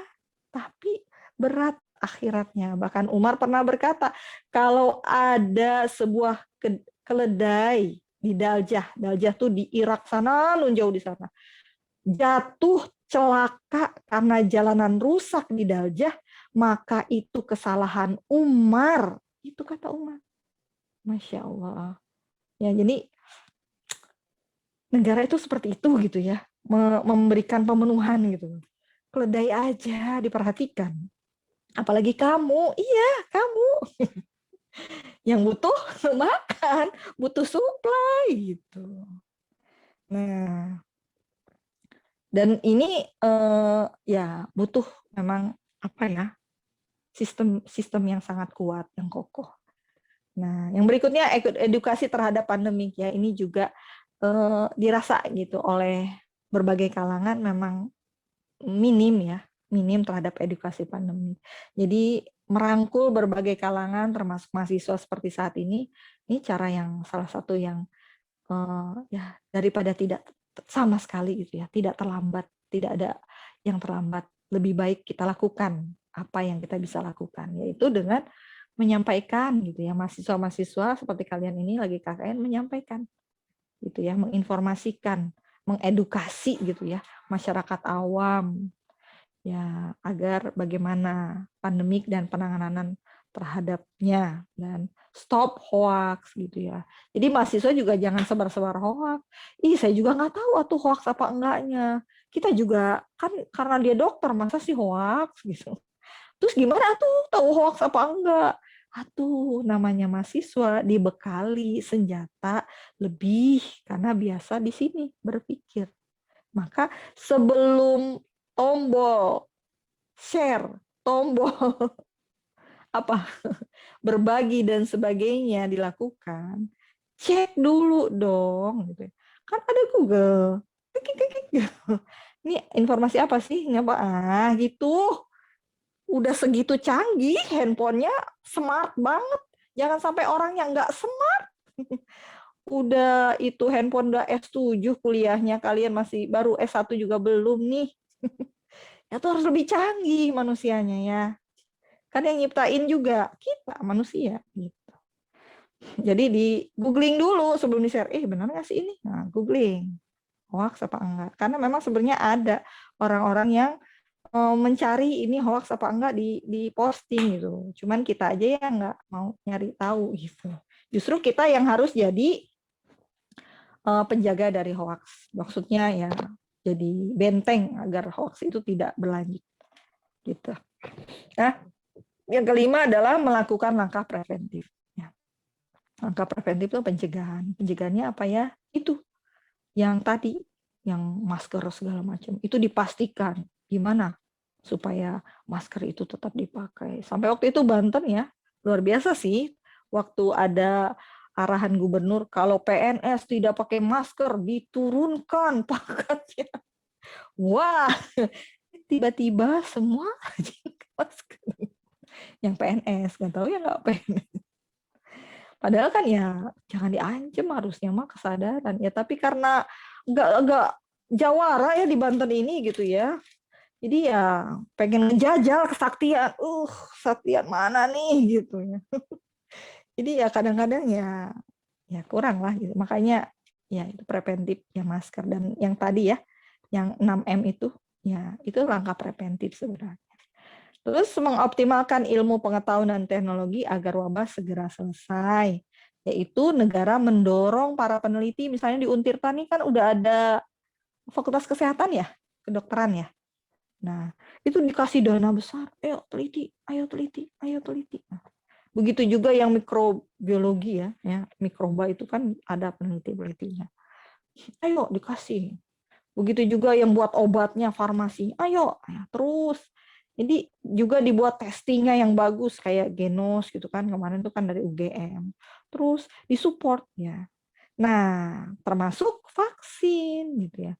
Vaksin itu ya, kalau tadi dikatakan tadi takut vaksin ya di awal ya, nah, kita bahas sedikit ya. Jadi vaksin itu sebenarnya adalah ide orang Muslim gitu loh, jangan salah. Jadi kalau kita belajar di masa Abbasiyah, apa sih Abbasiyah? Aduh, bahasa saya agak ke sejarah-sejarahan banget ya. Di masa Islam pada kekuasaan kekhalifahan Abbasiyah itu abad berapa Hijriah ya? Kalau Masehi mungkin abad ke 14-an, 15-an ya. Masehi. Itu yang paling panjang ya Abbasiyah. Itu masa ilmu pengetahuan sangat pesat.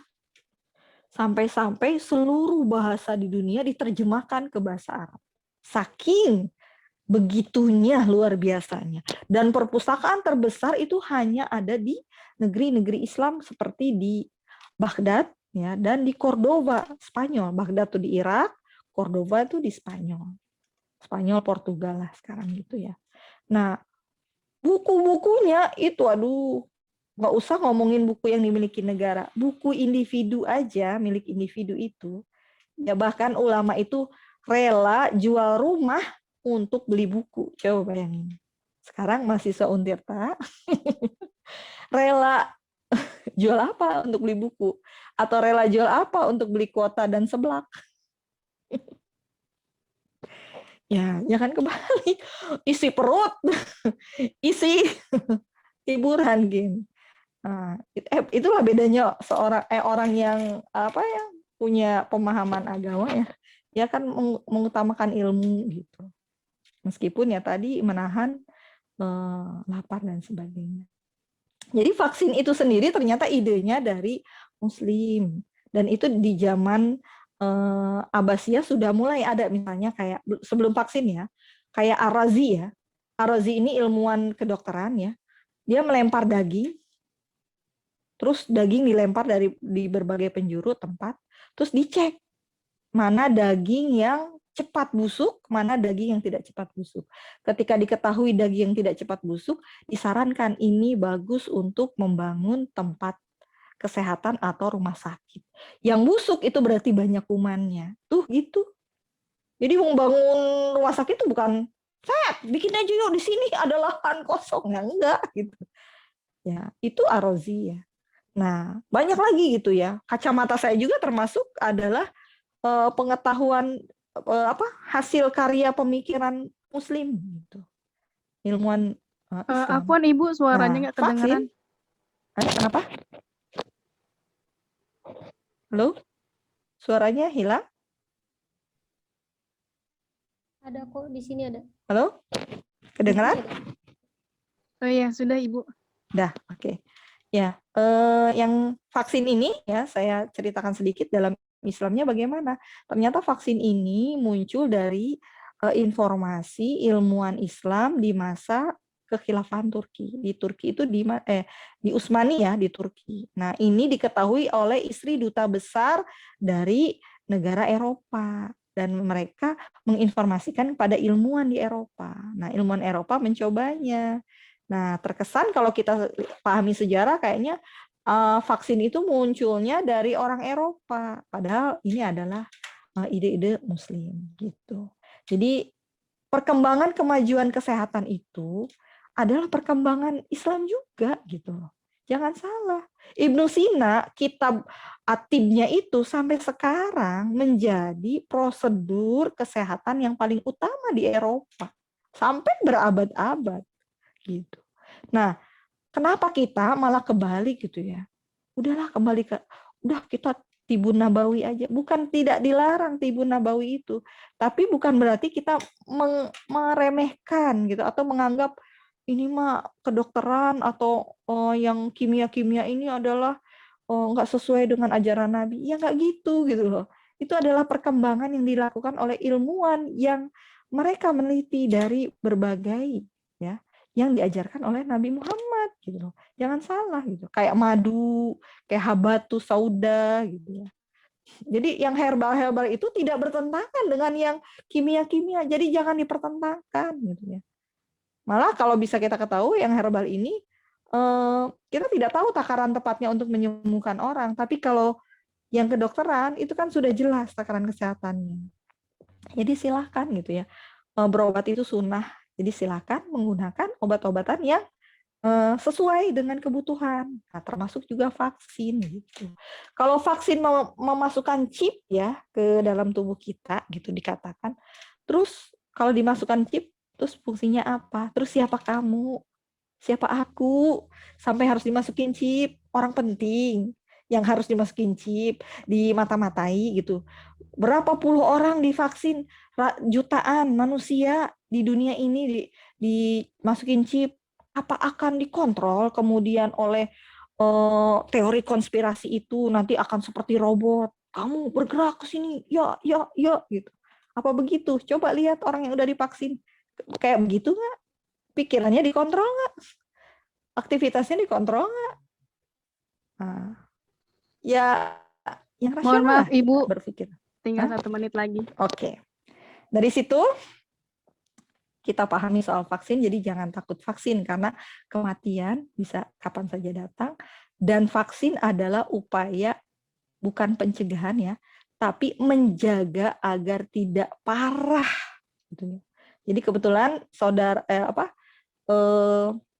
ada yang sudah divaksin 2 kali terus kemudian kena dari virus, itu tidak separah yang tidak divaksin sama sekali. Begitu. Nah, sebelum selesai, ada hikmah yang perlu kita ambil di slide terakhir. Ya, silakan. Bisa dibaca. Slide terakhir, silakan dibuka slide-nya. Nah, musibah bertubi-tubi harusnya menyadarkan kita ya, untuk segera bertaubat. Taubatan nasuha. Dan kembali kepada syariat Allah. Bahwa sebenarnya kita bisa selesai. Kita bisa tidak mendapatkan kondisi seperti ini. Kita bisa seperti Selandia Baru yang sudah bebas. Kalau kita kembali kepada syariat Allah. Aturan-aturan yang tadi sudah dijelaskan, kalau level individu dilaksanakan, level masyarakat dilaksanakan, level negara dilaksanakan, maka kita bisa gitu ya, bebas dari pandemi ini sebelum kondisinya semakin memburuk. Tapi sekarang gitu ya, Karena sudah seperti ini, kita diminta untuk makin mendekat kepada Allah dan bukan makin sombong memusuhi syariatnya. Begitu cukup dari saya. Terima kasih. Mohon maaf lahir dan batin. Mungkin pada para tokoh yang hadir hari ini, juga kepada Bapak dosen ya, dan juga panitia termasuk audiens yang sudah mendengarkan ocehan-ocehan saya. Mudah-mudahan bermanfaat, bukan hanya tahu, gitu ya, karena Islam itu bukan sekedar tahu, tapi juga amalan. Ya, Islam untuk diamalkan dan diserukan kepada orang-orang yang membutuhkan informasi ini. Terima kasih. Wassalamualaikum warahmatullahi wabarakatuh.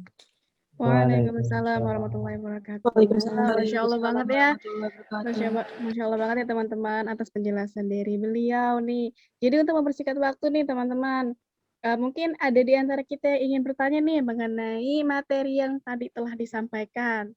Nah, kita buka ya sesi tanya jawabnya. Bagi teman-teman yang ingin bertanya, bisa raise hand terlebih dahulu atau bisa menggunakan chat box.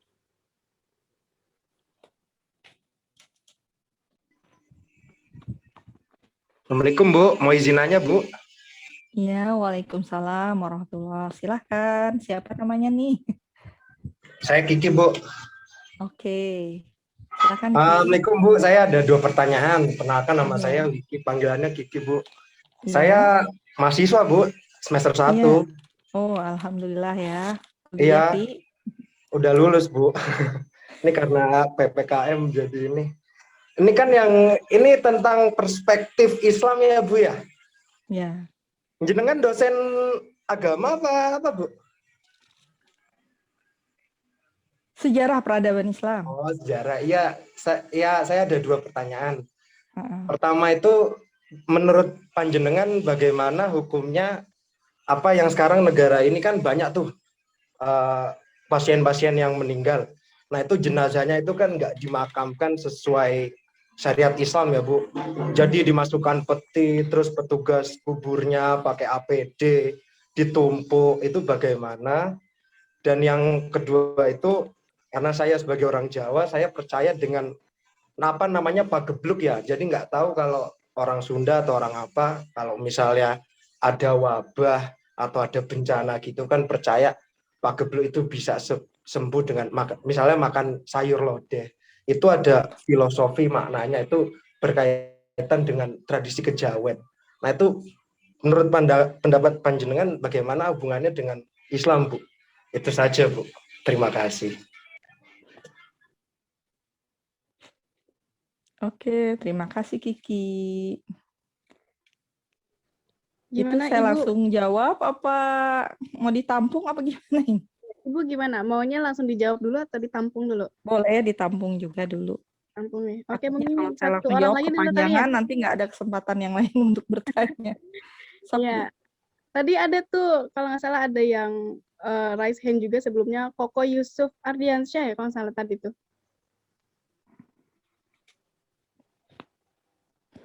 Iya. Oh iya. Sebenarnya pertanyaannya itu sih tadi yang udah ditanyain. Baru aja mau nanya, tapi udah duluan. Berarti kayak sama ya. apa ya? Yang saya mau memperjelas aja sih, kayak kan saya tuh di saudara-saudara saya gitu udah ada yang meninggal juga karena COVID kan. Nah itu dia tidak dimandikan, nggak tahu sih dimandiin atau enggak, pokoknya urusan dari pihak rumah sakit lah. Tapi sih ya husnuzonnya sih dimandikan gitu. Terus di sholat jenazahnya itu juga nggak sama warga situ kan, tapi sama tenaga medisnya gitu. Soalnya kan pas waktu sakit juga itu udah di stay di rumah sakit gitu. Terus dalam keadaan meninggal langsung dikuburkan gitu. Nah saya nggak tahu tuh kalau nggak tahu apakah dimandikan atau enggak. Terus juga cara tata cara sholat jenazahnya juga nggak tahu itu benar atau enggak. Tapi saya pernah baca juga sih kalau sholat jenazah itu boleh pas udah dikuburin baru di sholat jenazahin. Cuma saya pernah lihat video juga kalau misalkan tenaga medis itu banyak yang kurang paham sama tata cara sholat jenazah. Masa iya sholat jenazah ada rukunya? Saya kan lucu aja gitu ngeliatnya kan. Nah, itu gimana dari perspektif agama Islam itu gimana, Bu? Apakah itu sah atau enggak gitu? Terima kasih. Iya, sama-sama. Yusuf ya, tata cara Ya, mungkin bisa sholat langsung dijawab, jenazah. Ibu. Udah cukup 2 ya? Iya. Oke.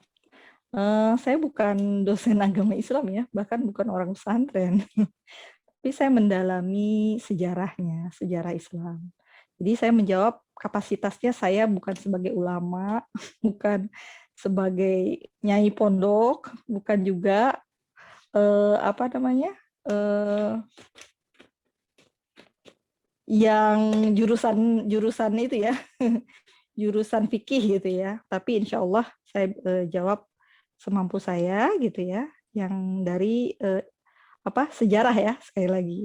Jadi kalau kita pahami ya dalam sholat jenazah itu kan memang fardu kifayah ya.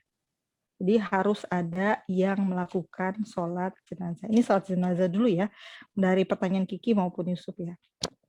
Jadi kita pahami sholat jenazah itu adalah fardu kifayah. Kalau ada orang yang meninggal, terus kemudian muslim itu tidak disolatkan, maka dosa bagi kita seluruh umat Islam di dunia. Jadi dikirim dosa. Padahal kita nggak tahu nih. Tapi itu terkirim dosanya kepada kita karena tidak melaksanakan sholat jenazah bagi yang sudah meninggal ini. Gitu. Nah, itu namanya fardu kifayah. Tapi kalau sudah ada yang menjalankan, maka kita tidak akan terkena dosanya. Jadi sudah diwakili orang lain gitu ya. Beda dengan sholat wajib kan, harus setiap individu gitu ya yang sholat. Gitu. Nah, sholat jenazah sendiri tata caranya ya memang jelas nggak ada ruku ya. Ya memang miris ya sebenarnya umat Islam itu jangankan masalah sholat jenazah gitu ya, masalah di keluarganya sendiri coba ya ditanya sekarang, bisa nggak siapa di antara kalian yang mengerti, paham bagaimana cara memandikan mayit? Tahu nggak? Harusnya tahu. Kenapa? Kita kan mau tidak mau nanti ada keluarga kita yang apa namanya yang akan kita urus sih, bukan sebelum COVID ya, sebelum ataupun setelah COVID nanti. Ya berarti kan ilmu ini fardu kifayah juga gitu ya, harus kita ketahui dan kita bisa lakukan. Nah, mirisnya apalagi generasi sekarang berapa gelintir sih yang paham. Jadi seringnya diminta orang lain kan untuk memandikan mayit dan mengurusi mayit gitu ya. Nanti kan orang, emak siapa gitu kalau buat perempuan, terus bapak siapa gitu baru. Padahal itu kan bukan hanya urusan mereka yang tahu aja, tapi juga kita keluarganya yang harusnya bisa menjaga aurat dari tubuh si mayit gitu ya. Jadi kalau itu keluarga kita ya harusnya kita gitu yang memandikan dan sebagainya sehingga terjaga auratnya dari orang asing gitu. Selain yang bukan mahramnya.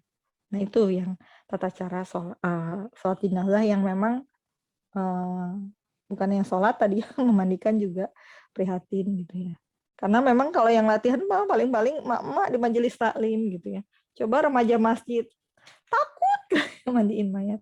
Bahkan waktu awal-awal mahasiswa di UIN itu memang ada tes ya, kewajiban praktek ibadah untuk mandiin mayit, sholat jenazah. Jadi kan ketahuan nih.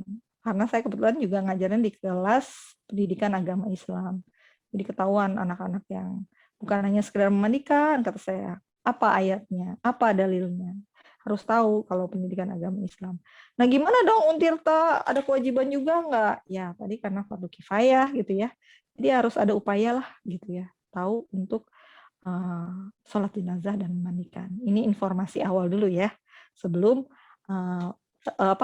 penjelasan tentang bagaimana jenazah COVID itu gitu ya, harus seperti apa penanganannya. Ya, kalau secara yang kita pahami secara normalnya yang namanya jenazah itu kan kalau meninggal ya kita mandikan, kita kafani, terus kita sholati gitu ya, baru kemudian kita kuburkan. Itu kan tata cara yang normalnya.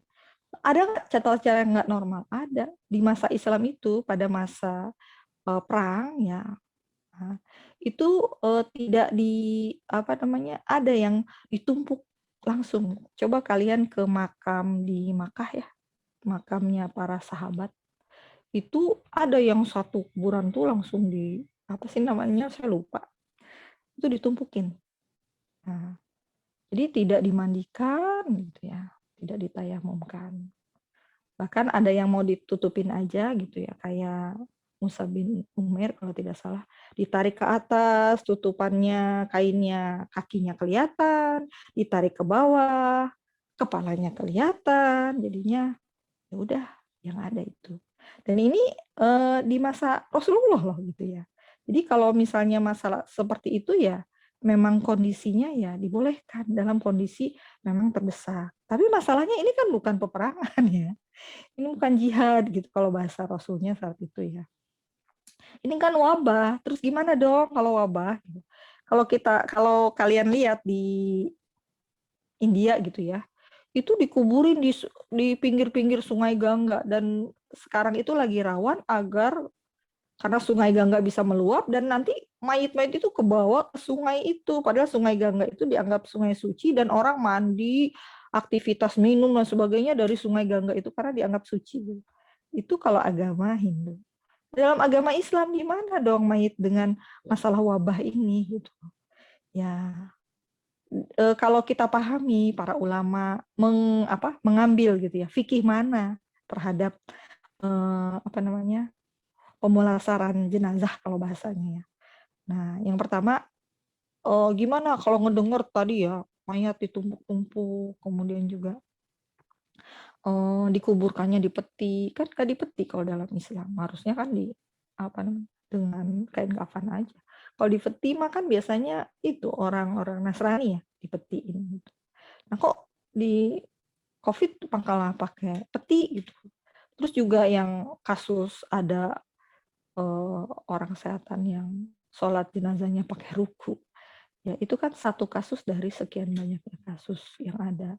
Nah maka sebenarnya memang harusnya ada ya protokol protap dan pelatihan dan kesatuan fikih sementara untuk penanganan pemandian maupun pemakaman jenazah ini.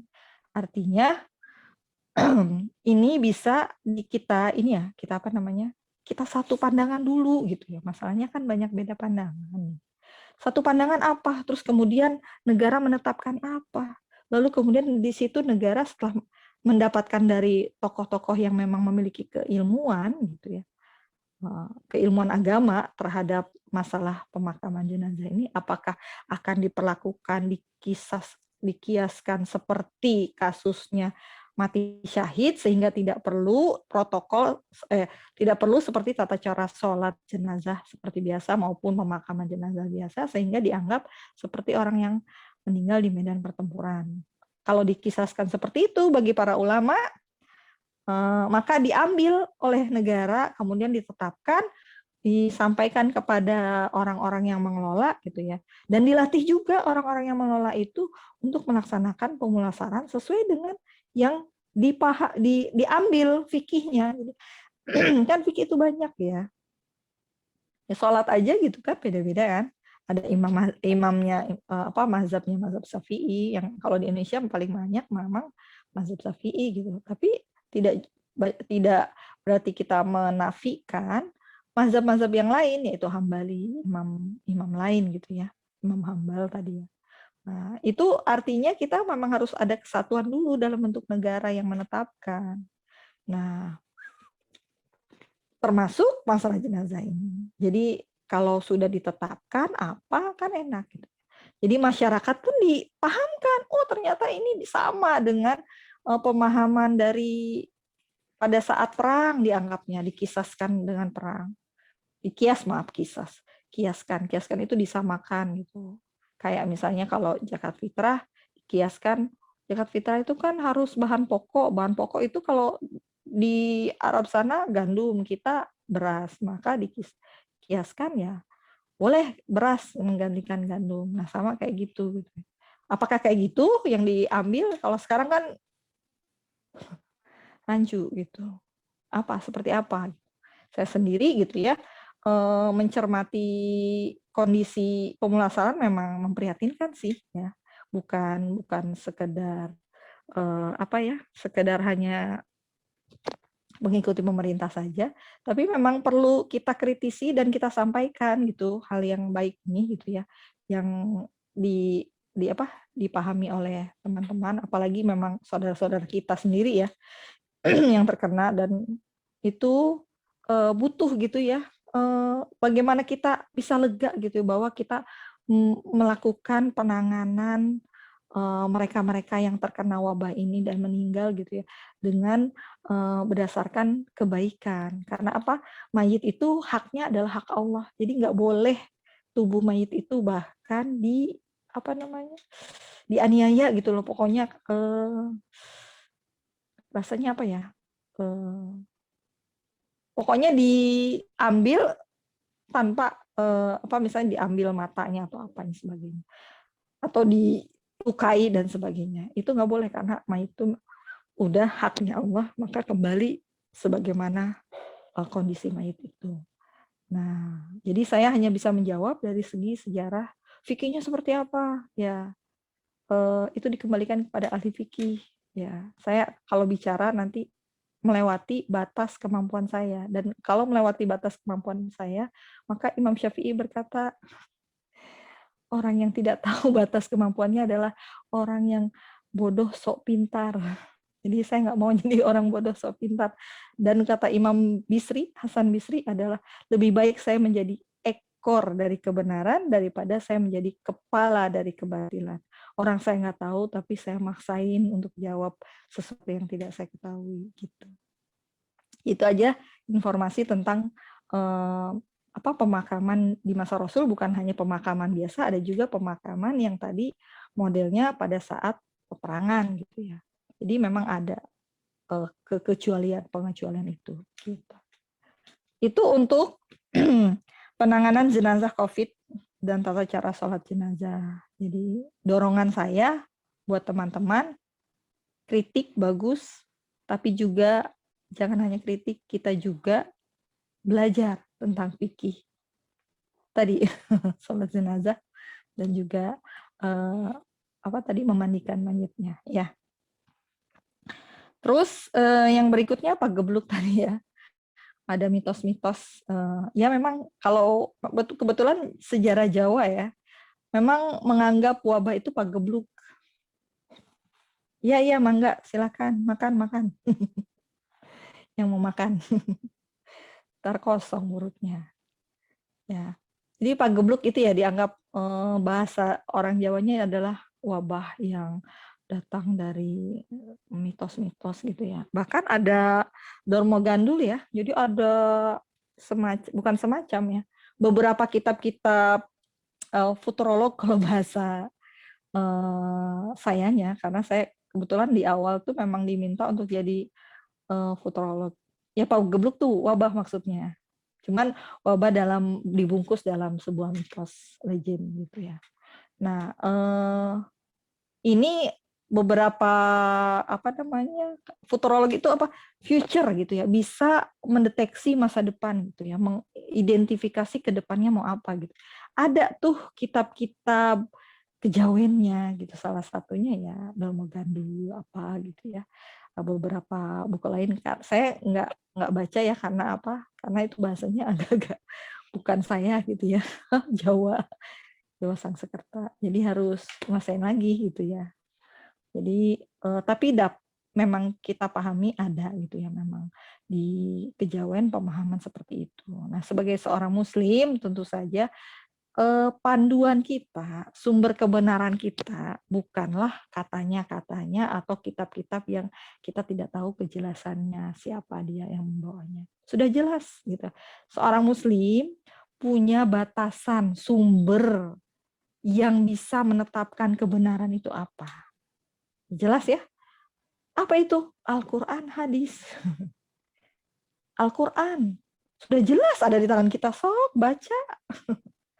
Hadis ya tinggal kita pelajari hadis-hadisnya apa saja gitu ya, terkait dengan masalah kesehatan ini. Kebetulan ada tuh ya buku-buku sejarah tentang kesehatan dibuat oleh ilmuwan-ilmuwan Muslim.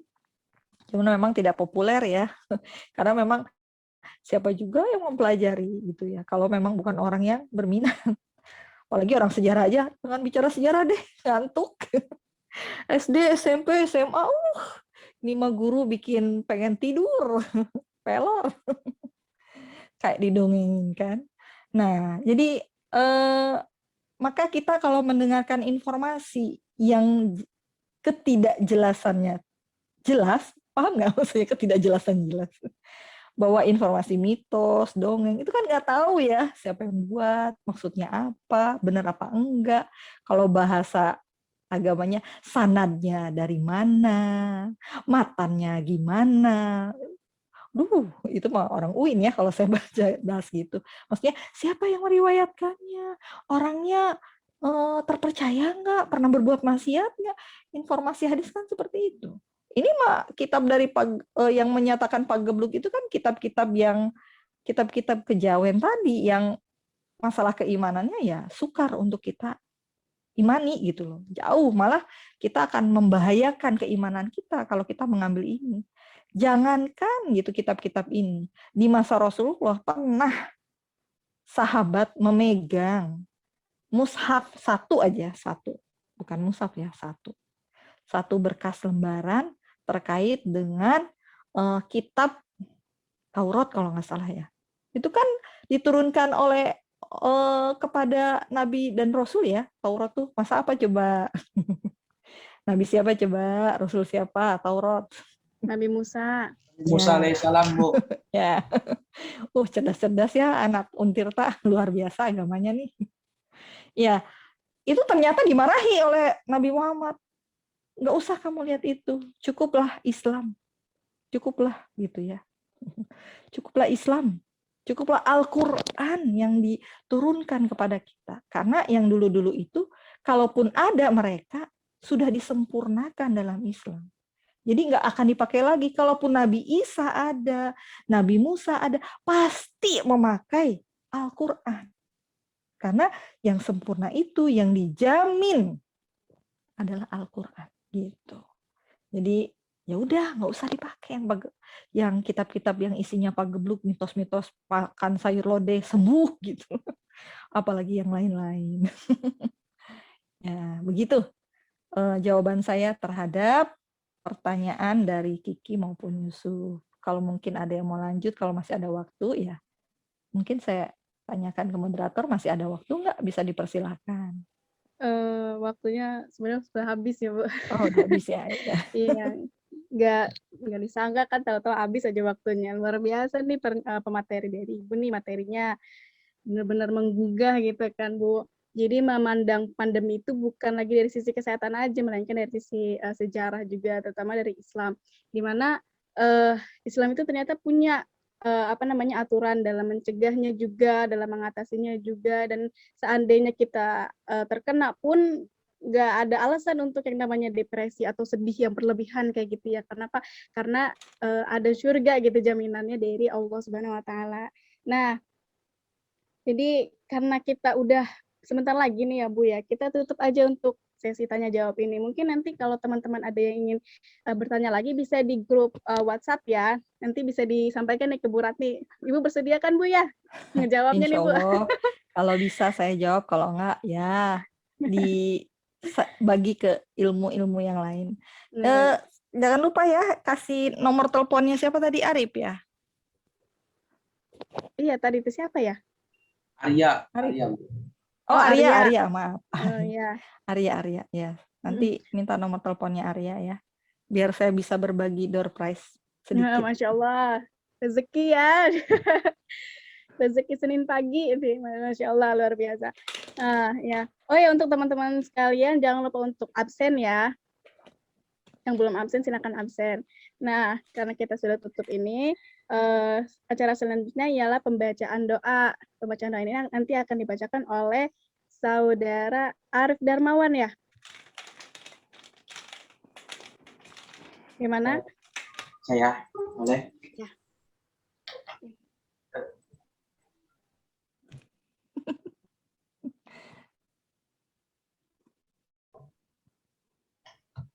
Baik. Doa dulu ya. Iya, Bu. Doa dulu ya.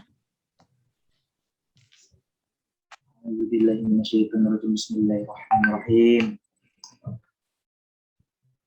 Ya zal zalali wal ikhram, Allahumma sholli ala sayyidina Muhammadin fil awwalin wal akhirin wa sahbihi wa sallim. Wa radiyallahu ta'ala an kulli sahabati Rasulillahi ajma'in. Amin ya rabbal alamin. Alhamdulillahi rabbil alamin. Hamdan yuwafi ni'amah wa yukafi'u mazidah. Ya Rabbana lakal hamdu kama yanbaghi li jalali wajhika wa 'azimi sultanik. Allahumma sholli ala sayyidina Muhammad wa ala ali sayyidina Muhammad.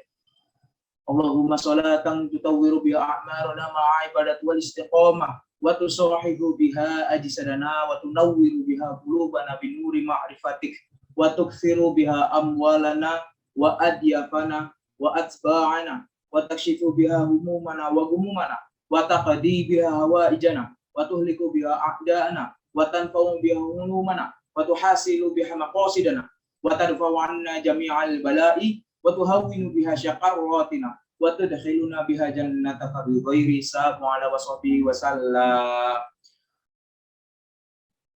Rabbana atina fid dunya hasanah wa fil akhirati hasanah wa qina adzabannar. Salamun alal mursalin walhamdulillahi rabbil alamin. Alhamdulillahirabbil alamin. Saya kembalikan kepada moderator. Ya, amin amin ya rabbal alamin. Ya, Bang. Bagi peserta bisa dibuka kameranya. Kita foto bersama dulu ya sebelum kita tutup acara kita hari ini.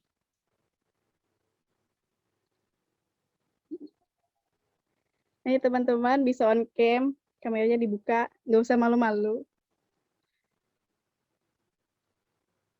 Ayo yang belum buka, kita dibuka dulu kameranya. Ayo bisa dibuka dulu ya kameranya. Gimana panitia udah siap screenshot-nya?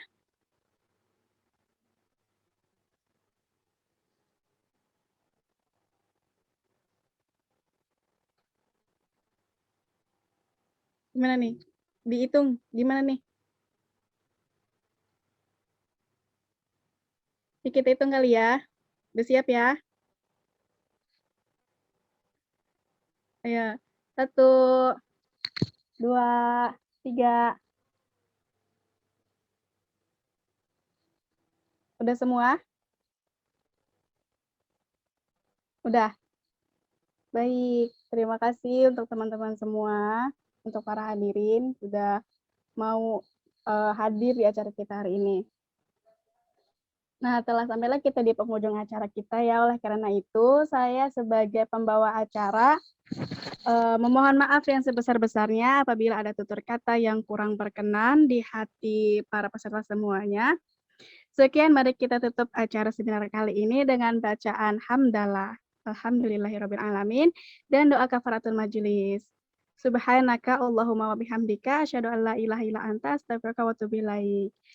Ya, terima kasih untuk para peserta bisa leave dari room ini ya.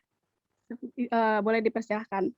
Yang mau leave dipersilahkan. Terima kasih semuanya.